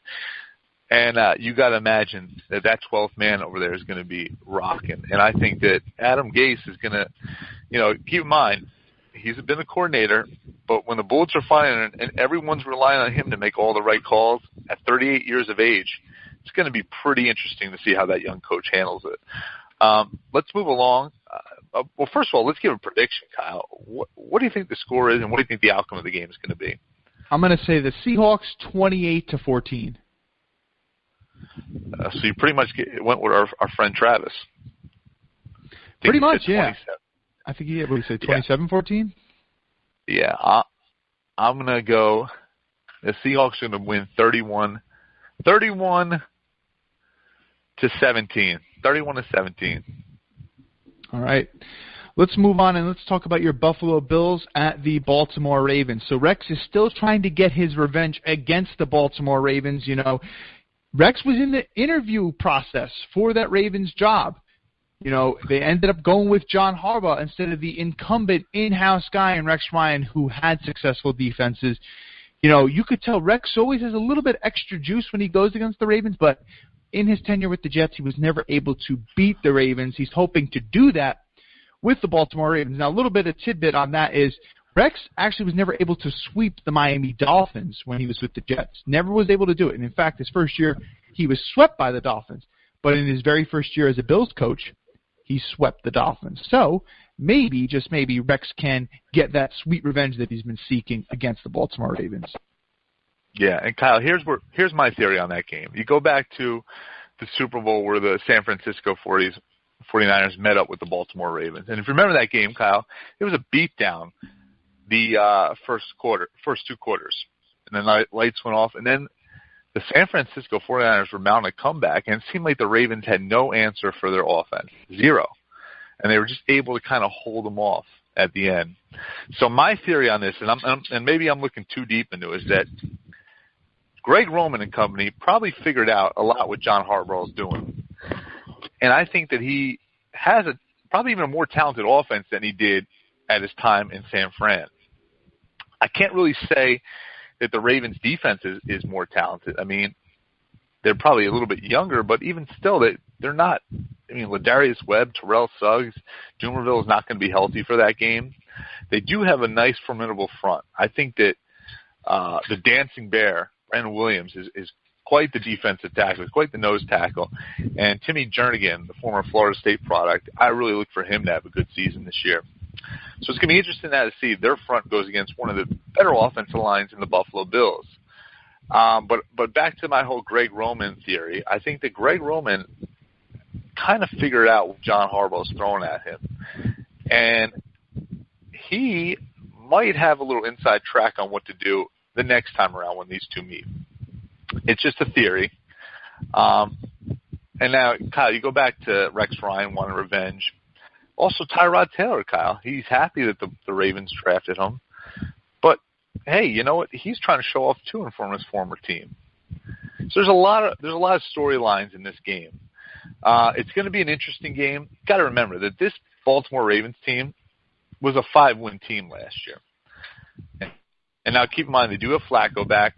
There's a lot of people coming back. Donald Jones and I mentioned that. You and I mentioned that. Kyle Williams returns. Joe Flacco returns. Sammy Watkins after the surgery returns. A healthy LaShawn McCoy. Robert Woods after his groin injury. You get Aaron Williams back. There's a lot of storylines to be, in this. Is Williams back? Last I heard, he was still in the. Okay, he so got he's out of the today. protocol. Okay. He got cleared today. So it's a very interesting, compelling game, and it's going to be interesting. I have the Buffalo Bills winning this one, 27-21. I look at these 4 games of the AFC East teams for Week 1, and to me, this one is the hardest one to predict. Absolutely. But the Bills are ravaged by, you could say, injuries and the Darius suspension, which that is a huge loss. I mean, if you want to look at one of the biggest reasons why the Jets season was spoiled in Week 17, Marcel Darius was just on an absolute tear in that game. And I think that people might be underestimating just how valuable he is to this Bills defense. And not only that, but the Ravens are an extremely good home team. I think that, when you looked at the Ravens in years past, you said, all right, that's a talented roster. Joe Flacco might not be the man at quarterback. In fact, he's probably a bottom half of the league quarterback. I know he had the nice Super Bowl run, but he's really not that good. I mean, Eric Turner had sent out a tweet earlier today, I believe it was, that Flacco is 22-22 over his last 44 games. And I think a lot of that is on his play. I really don't think he is a great quarterback. And even though he has a big arm per se, he's not particularly great at throwing the deep ball. But the Ravens have an awesome crowd. We're talking about Week 1 crowd's going to be absolutely rocking there. Now, what's interesting about Rex Ryan is he's been a head coach for 7 years now. 5 out of those 7 years he's had home openers, and only twice he's been on the road. And the second time is this season. So he's only, in his entire tenure with the Jets, he had one road opener, and that was actually his first season against the Houston Texans. Now, he won that game. He won convincingly. Everyone was scared about what the Jets defense could be.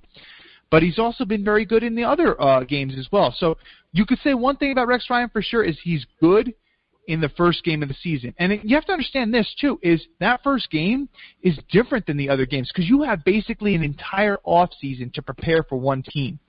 You know more or less who's going to be the players on the field, what to game plan for, because, sometimes, what type of offense is Chip Kelly going to run out in San Francisco? We don't know yet. Will it be the same thing? There was a big question mark of, when Chip Kelly came to the Eagles, is he going to run the same, offense that he ran in college? There's that big unknown factor. You don't have all that tape yet that you accumulate during the season. So you have to give Rex Ryan credit that the dude is he's 5-1 in season openers, or no, he had 6 seasons with the Jets, so he's 6-1. He's 1-0 with the Bills. But just the fact that the Bills, have a lot of injuries right now. They just cut a big player, Manny Lawson, the Marcel Darius suspension. The Ravens are good at home. I'm not very confident in this pick, but I'm going to go with the Ravens 24-20. Yeah, and I think it can go either way, to be honest. It could go either way, no doubt about that. My whole theory is I just don't know how good Flacco is going to be after the injury. And it really starts with the quarterback situation. And I'm really banking on the fact that this offense is going to be a lot better. And, we'll see how it plays out. We'll move on to your beloved Jets versus the Cincinnati Bengals. They're at home. And, I got to tell you, Kyle, this is another interesting game because you're not getting a full-strength Cincinnati Bengals. And it was harder to pick this game. I think if you get a guy like Eikford on the field, I think that can easily tip the favor. But it's going to be a difficult game to call, just like the Bills and the Ravens. Yeah, I mean, you just mentioned Tyler Eifert, and Gronk clearly is above and beyond all in terms of the best tight end in the NFL, and it's really not even close. But then there comes some arguments as to who's the second best. Is it Jordan Reed? Is it Travis Kelce? But many people would say Tyler Eifert, and they would say that the only reason we haven't seen more of this kid is he's been hurt. And that's exactly what he is right now. He's hurt. But we saw the potential that he had last year. Really, it was just that one Monday Night Football game where they were going against the Houston Texans. He dropped a couple balls on national TV, and that kind of marred his national reputation. But if you look at his fantasy numbers, the dude was killing it last year. And, Andy Dalton has been kind of a shaky quarterback in his young career. I think as a second-round pick, you're definitely pleased with what he's done. But a lot of pundits out there say that Andy Dalton is one of those quarterbacks that he's constantly elevated by the talent around him. He's had an elite receiver in A.J. Green. He's had a great offensive line. He's had good running games. He's been well coached. You had Jay Gruden, who went on to be a head coach. You had Hugh Jackson, who went on to be a head coach. So he's had good coaching. And many of the people would say that the biggest reason you saw Andy Dalton have such a huge jump in production from his first couple years of his career to last year was because of the emergence of Tyler Eifert. Tyler Eifert really helped him out. So I think that this Eifert injury is probably, at least nationally, because most people are still favoring the Bengals in this matchup, I think it's really being underestimated as to how important it is.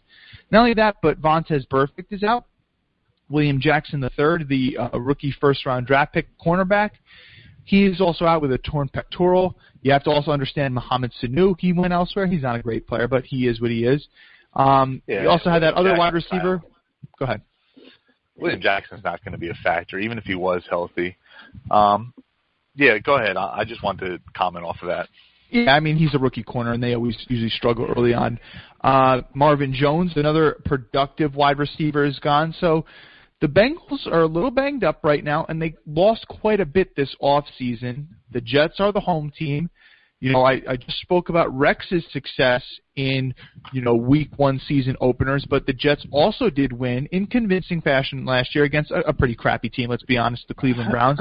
But the Jets are pretty, we always talk about how the Jets don't have a great home field advantage, but let's give credit where credit's due.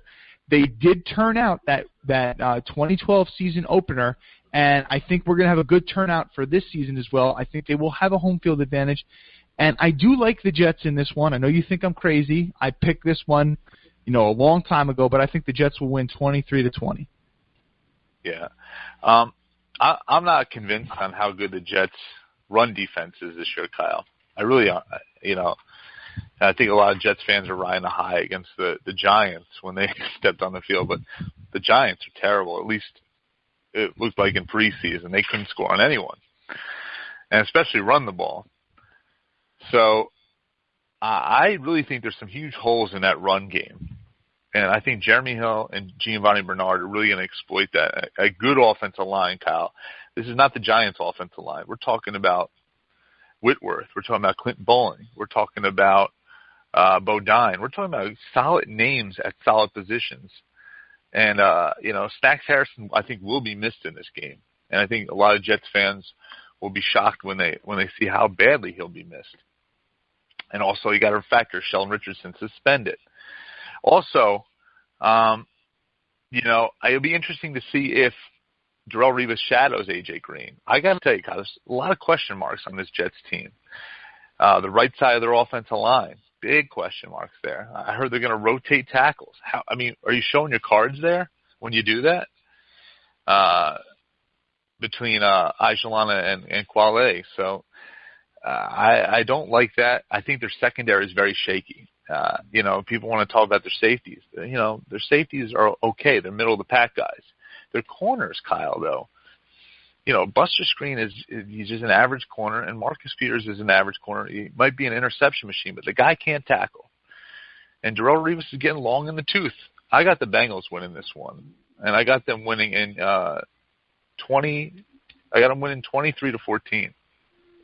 That's a convincing win, but I certainly respect your opinion. And it's kind of hard to argue. You can't. The Bengals have been an extremely productive team over recent years. I mean, how many straight playoff appearances? Every year that Andy Dalton has been the quarterback, I mean, they've went to the playoffs. They haven't won playoff games, but there is something to be said for getting to the playoffs. And it's not just they're not just squeaking in by a wild card, berth. They're winning that division, which, let's be honest, the AFC North has been a good division. The Steelers and the Ravens are competitive. Yeah. It's been the most competitive in the AFC. And Kyle, one other key factor is, when does good old Fitzmagic rear his ugly head when it becomes Fitz nothing? It's going to come one day. I mean, it's come every place he's been at. And, if I'm a Jets fan, that's the thing I'm scared about the most, is the quarterback situation. Because in this league, you got to have a quarterback that at least doesn't turn the ball over, and at least it plays mistake-free football. And, Ryan Fitzpatrick's a gunslinger. And, a Bills analyst said this. He's like, Ryan Fitzpatrick never saw a look he didn't like. It's God's honest truth, so. And there's a good amount of quarterbacks like that, but the big difference is they have the arm talent that Fitzpatrick doesn't. Point blank, period. And this is a good secondary that you mentioned William Jackson, but Ioka, the safety, the 6'4" safety. Adam Jones had his best season last year. Darquez Denard. Drake Kirkpatrick finally had a good year last year, and he's a 6'2" corner. And he does good against bigger wide receivers. He's not good against the shifty guys. So, this is going to be definitely a test for both teams. I think the Jets are no pushover, keep in mind. I'm just questioning a lot of – first of all, we rag on Breno Giacomino all the time. But I got to tell you, after watching these preseason games, Kyle, he looks like to be an upgrade over anything they got right now on the roster. I actually would disagree with you there. I mean, I'm agreeing with almost everything you're saying. The Bengals secondary is a good one. I like Ioka a lot. It's amazing that he didn't actually test free agency. That was a foolish move by him and his agent for him to re-sign with the Bengals, because he was criminally underpaid. He's a good safety. We're talking about the decline of Darrelle Revis.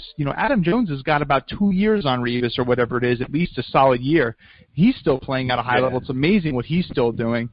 But, yeah, they do have a good secondary. They're well coached. It's going to be interesting because Vance Joseph is now the D coordinator out in Miami. You have to wonder, how much will the loss of him impact their defense? Just food for thought. Yeah, but you know what? I could tell you this right now. You look at Marvin Lewis. He's those guys. He loses coaches every year. You talk about Gruden. You talk about Zimmer. You talk about Hugh Jackson. He finds these coordinators. He just plugs and plays. He's almost like Belichick, and he's still a decent coach. So, yeah, let's go on and let's talk about the Sunday night football game. And you know what? I will actually be able. Sometimes I cannot watch Sunday night football because I got to get to work early in the morning, and I'm at the early shift at work. But because my holiday will actually be the very next day, I'm definitely going to be watching this one live. Going to be tweeting about it live. The Patriots at the Arizona Cardinals. But this isn't your normal New England Patriots team. We have a new guy who's going to be at the helm, and that is Mr. Jimmy Garoppolo. Gary, what are your thoughts about this game? I mean, there's a lot of interesting storylines. The return of Chandler Jones against his old team.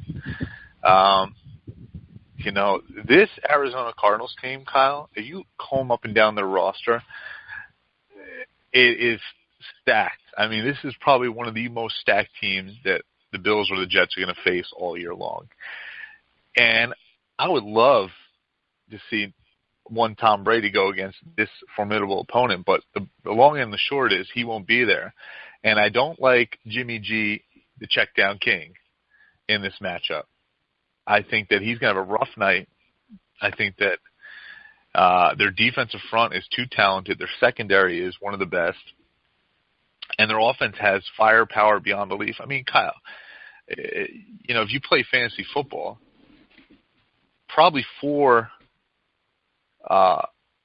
Arizona Cardinals wide receivers went in anyone's draft. You're talking about John Brown. You're talking about Floyd. You're talking about Fitzgerald. You're talking about the other guy, JJ, whatever his name is. He's another Brown guy, right? Yeah, they're just stacked with firepower. It's going to be a long night. Arizona, is this Arizona's year, Kyle, where they finally make the bid? I think they're one of the most talented teams, and I think that it starts by making a statement against Tom Brady-less New England Patriots. And that game's also on the road, and I look at to be a really tough game for the Pats. The problem is this. Their defense is going to show up, the New England Patriots defense. But how long can they hold them out when they keep getting 3 and outs? And I think they're going to get a lot of them. And I think that defense is going to tire. I have the Arizona Cardinals winning 34-20.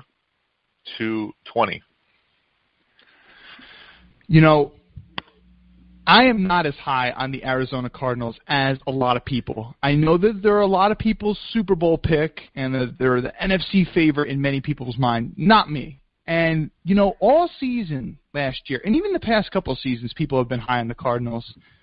They kept winning games last year. They didn't win one when it mattered. Ben Roethlisberger went down when they were playing them out in Pittsburgh. And the Arizona Cardinals couldn't get it done. And that, to me, that really pissed me off because if the Cardinals, who should have won that game, Michael Vick was at quarterback, if they had won that game, the Jets would have made the playoffs.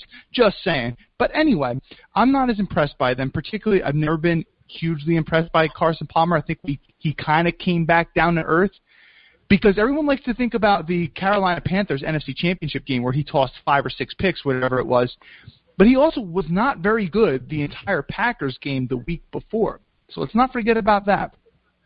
Also, everyone is hyping up David Johnson, who I think is a good running back. I would certainly take him on the Jets roster. But, Gary, this guy's going top 5 in fantasy drafts, and to be honest, I really just don't see what all the hype is about. I think he's good, but I think people are overrating him for sure. I do like the receiving core. Go ahead. Yeah, I stayed away from him, Kyle. I had the opportunity to draft him. I did not. There's a huge buyer beware with him, in my opinion. I agree with you 100%. But to me, as you stated before, the defense, the Arizona defense, the stadium's going to be rocking. It's a home opener. The Patriots are on the road. They actually lost to the Cardinals the last time they played, and it was actually in New England, too. And Arizona wasn't very good that year. But the biggest reason is this. Kevin Cobb made of glass. Buffalo Bills fans would know. What, he slept on a bath mat? What was it? He slept on one of the turf mats that you walk from like the turf to the track. Remember? Oh my God! So your cleats don't scratch up the track. Oh yeah, that's terrible. But anyway, you had mentioned the Arizona secondary in particular. Now, a lot of people question, is Tyrann Mathieu a cornerback or is he a safety? But in my mind, it really doesn't matter because defenses are so versatile nowadays. Defenses constantly want players that can play either as a safety or as a corner. And no matter where you put Mathieu, he's either a top 5 free safety or he's a top 5 cornerback in the entire league. Period. He just is that. And Patrick Peterson, we were talking about different cornerbacks, Gary. You asked me, do you think Revis is better than this guy? Do you think Revis is better than this guy? This kind of all stemmed from that Revis-Gilmore discussion that we had. And one player that I convincingly said, no, I don't think that he's better than, is Patrick Peterson. In my mind, the undisputed number 1 corner in the entire league right now. Jimmy Garoppolo, I'm not impressed by the kid. Listen, I was critical of him before the preseason started. I have not seen one single thing this entire preseason that has led me to have any faith in this kid whatsoever. He's going against that tough defense in that hostile environment. I like the Cardinals in this one by the score of 20-13. Now, we'll say this. I am a fan of the Patriots defense. I really am. I think they're a good one. I just drafted them in my fantasy league. But Jimmy Garoppolo is the single biggest reason why the Patriots will lose this game. Yeah, I think so too. I think that Patriots fans are going to be in a rude awakening come the time when he comes to suit up and start. Kyle, we kind of screwed up, man. We had Donald Jones on the show, and we never mentioned, he went against both Darrelle Revis and Stephon Gilmore. Now, keep in mind, he went against Stephon Gilmore in practice setting during Stephon Gilmore's rookie year, but it's a nice insight to see what he thought about that matchup. We should have, man. But you know what, though? If we can go on his show, we can ask him then. So it's great how this works out. But Yeah. Gary, I want to get to an email before we close the show. We got a really nice email earlier today, and in that email we were asked some questions, and we encourage you guys to send us emails and ask us questions. I understand not all of you guys can call in and wait on hold and all that stuff, but if you want to send an email, we will try our best to answer that during the show. And I probably would have liked to answer this a little bit earlier, but it slipped my mind. But the first question is, how has Kyrie Robinson looked this preseason? I really rated him high as a prospect. I haven't managed to catch much Jets preseason action despite regularly checking with fellow AFC East teams. Will he get many carries behind Forte and Powell? Well, unfortunately, Chris, Kyrie Robinson actually re-broke his leg in the fourth preseason game, which is the only game that he played in. Now, one thing that we know about the fourth preseason game across the entire league is that offensive line play is absolutely atrocious. And one thing for sure is Kyrie Robinson was not getting good blocks. There were Eagles defenders constantly in the backfield. But he was still making people miss. Now, while his stat line didn't look good, in my eyes, he looked pretty good running the football. And one of the things I tweeted out is that Kyrie Robinson missed tackle stat matches up with the eye test. So in my eyes, he looked good. But even though we didn't see it, like it didn't look like he broke his leg, apparently he broke his leg, so he's not going to get a lot of carries. In my mind, he did look good, but he is on IR, and it's unfortunate. Yeah, the interesting thing was, you didn't see him in quite a lot of pain. And Kyle, back to your missed tackle stat. Let's face it, he was going against fourth-string guys. Okay? You hand me the ball, I'll make them miss in a phone book. I guarantee you that. So the Kyrie Robinson hype train, I'm glad it's been derailed for this time being, because I don't want to hear Kyle and Ben talk one more iota about that guy. But I think that they have two decent backs. Matt Forte, even though he's on the back end of a career, Bilal Powell looks very explosive. Kyle, real quick before we get to one question, I got to tell you that Antonio Allen was just signed by the Jets. I don't know if you saw that. I did see that earlier. And hey, listen, I'll endorse that. I mean, they're signing him for probably pennies, and he was a nice, productive player with the Jets.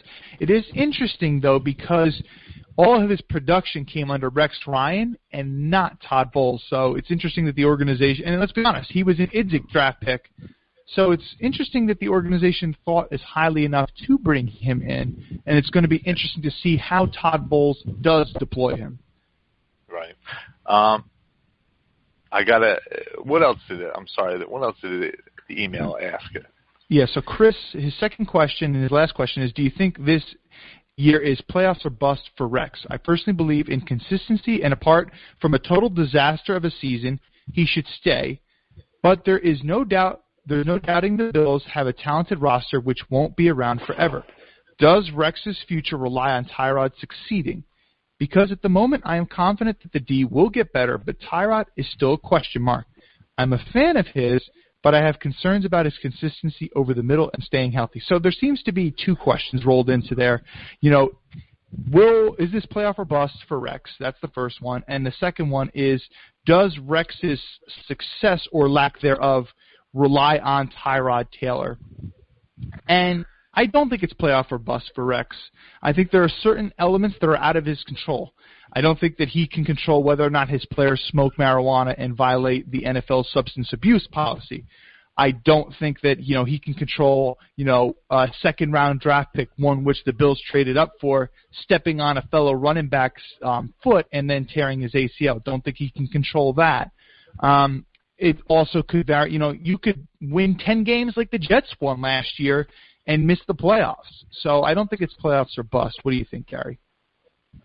I'd agree. And everything that Terry Pagula has been saying in recent interviews, it doesn't seem that way. Other than Rex, doing something that's detrimental to the team, something out of the organization. I don't see that.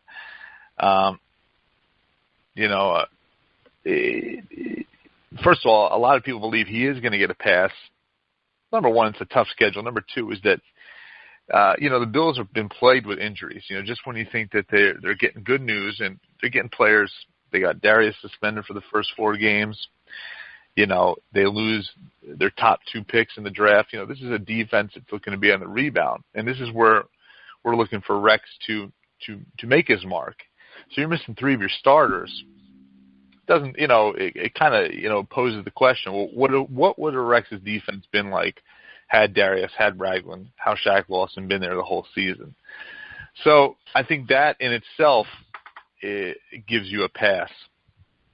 But to make no excuses for Rex, he's done better with less. If that makes any sense to you, Kyle. I still think he has more talent than some of those Jets teams he's had over the years. I agree. So I really think that even losing 3 of your defensive starters for a good amount of time, I still look for Rex to make an improvement. As far as the Tyrod Taylor analysis goes, now supposedly they're opening the playbook. Supposedly, he's got to target Charles Clay, who was open a lot during the middle. You want the guy you paid all this money to make the next step. And let's face it, that contract that he signed, Tyrod's betting on himself for next year too. If he lives up to his status, he's going to make a lot of money, and I'm sure he wants to see that money through. So, and I tell you this right now, you can't deny the kid's work ethic. He's been the first one in and out of the building every day. So he wants to be great. He wants nothing more to show his former team out, and especially he lives around that area. So, he's a Virginia kid. It's going to be big for Tyrod. So I believe that he's going to take the next step. It's the second year in Greg Roman's offense. Kyle, if you've been watching the preseason games, I know the last 2 weeks have been kind of like a gimmick for the Bills. They don't want to show their hand too much. But all accounts is they're kind of opening up a little bit more, it seems like, to Tyrod. Let's say this about Rex Ryan and quarterbacks. Tyrod is far above and away better than any Jets quarterback that Rex Ryan ever had, including the 5th overall draft pick of the 2009 draft in Mark Sanchez. Now listen, I'm a Jets fan. This is coming from a Jets fan. And Gary, I was having a conversation at the car wash with our Denver Broncos buddy the other day. And, someone asked him, why did you guys cut Sanchez? And, he basically made a money sign. I was like, it's more than just money. I mean, the guy just sucks, let's be honest. I watched every single one of his snaps throughout his entire career. He sucks. And this is coming from a Jets fan that saw him win 4 playoff games. It was amazing watching those playoff runs as a Jets fan. Those were my first 2 seasons of really watching every single play of every single game during the year. It was amazing for me. I was on a high. That inflated my opinion of what Mark Sanchez was. But let's be honest. Rex and his defense carried those teams, and a strong running game, too. It was nothing but the quarterback. And you could argue that quarterback play did give Rex a pass and got him a couple extra seasons with the Jets, at least 1 extra season for sure. You think about the 2013 season in particular. Rex went 8-8 despite having horrible Geno Smith quarterback play. And I like to think that the Jets organization gave him a pass in that regard. So let's just say Tyrod Taylor is a smaller quarterback. He went down for 2 games last year. Maybe he's a little bit more on the brittle side. We're not totally sure. If he goes down and the Bills end up losing a couple of games because of that, I don't think that the organization will say, oh, listen, well, Rex, he should have gotten it done anyway. We don't care who the quarterback is. I think the organization would take that into account. Listen, the team was at least decently well coached. We just didn't have our quarterback. So I think that and you've heard the comments from the Pagulas and stuff saying, listen, we're going to try to take it slow. We want to, it's not, there's no ultimatum given. Listen, I mean, if the Bills just flat out suck this year, I think Rex Ryan will get fired. But I don't think the Bills will flat out suck. And I think that the organization will take into account other things, if that answers the question. And Chris also says that he wants to express gratitude for doing the show. He's a huge fan of the show. And, we're definitely one of his favorite podcasts. And He said one of the first podcasts that he downloads each week. We thank you so much for that, Chris. And he says that he's coming over to Orchard Park to watch a game, and he would like to take at least you out, Gary, take you out for a drink. Chris, I don't drink, but I really appreciate the offer. But I'd love to meet you, though. And he also says that Yokozuna is a WWE Hall of Famer without a doubt, and he tells you to keep repping, Gary. All right. Thank you, Chris, and I will take you up on that offer, but as long as you allow me to return the favor to you, that's my only stipulation with that. And second of all, without a doubt, we're both right. Yokozuna is a Hall of Famer. Like I said, he threw The Undertaker in a casket. Name me another wrestler that did that, all right? And don't tell me Diesel because he didn't put him down for the count, all right? I'm going back to my old 90s wrestling. I got to tell you, I'm not as big on wrestling. In fact, I don't watch it at all. But I still like to see the old stuff that I grew up on, Kyle, the old WCW, the old WWF, as it was called back in the day. I love watching that stuff once in a while. I know. Take me back to my childhood.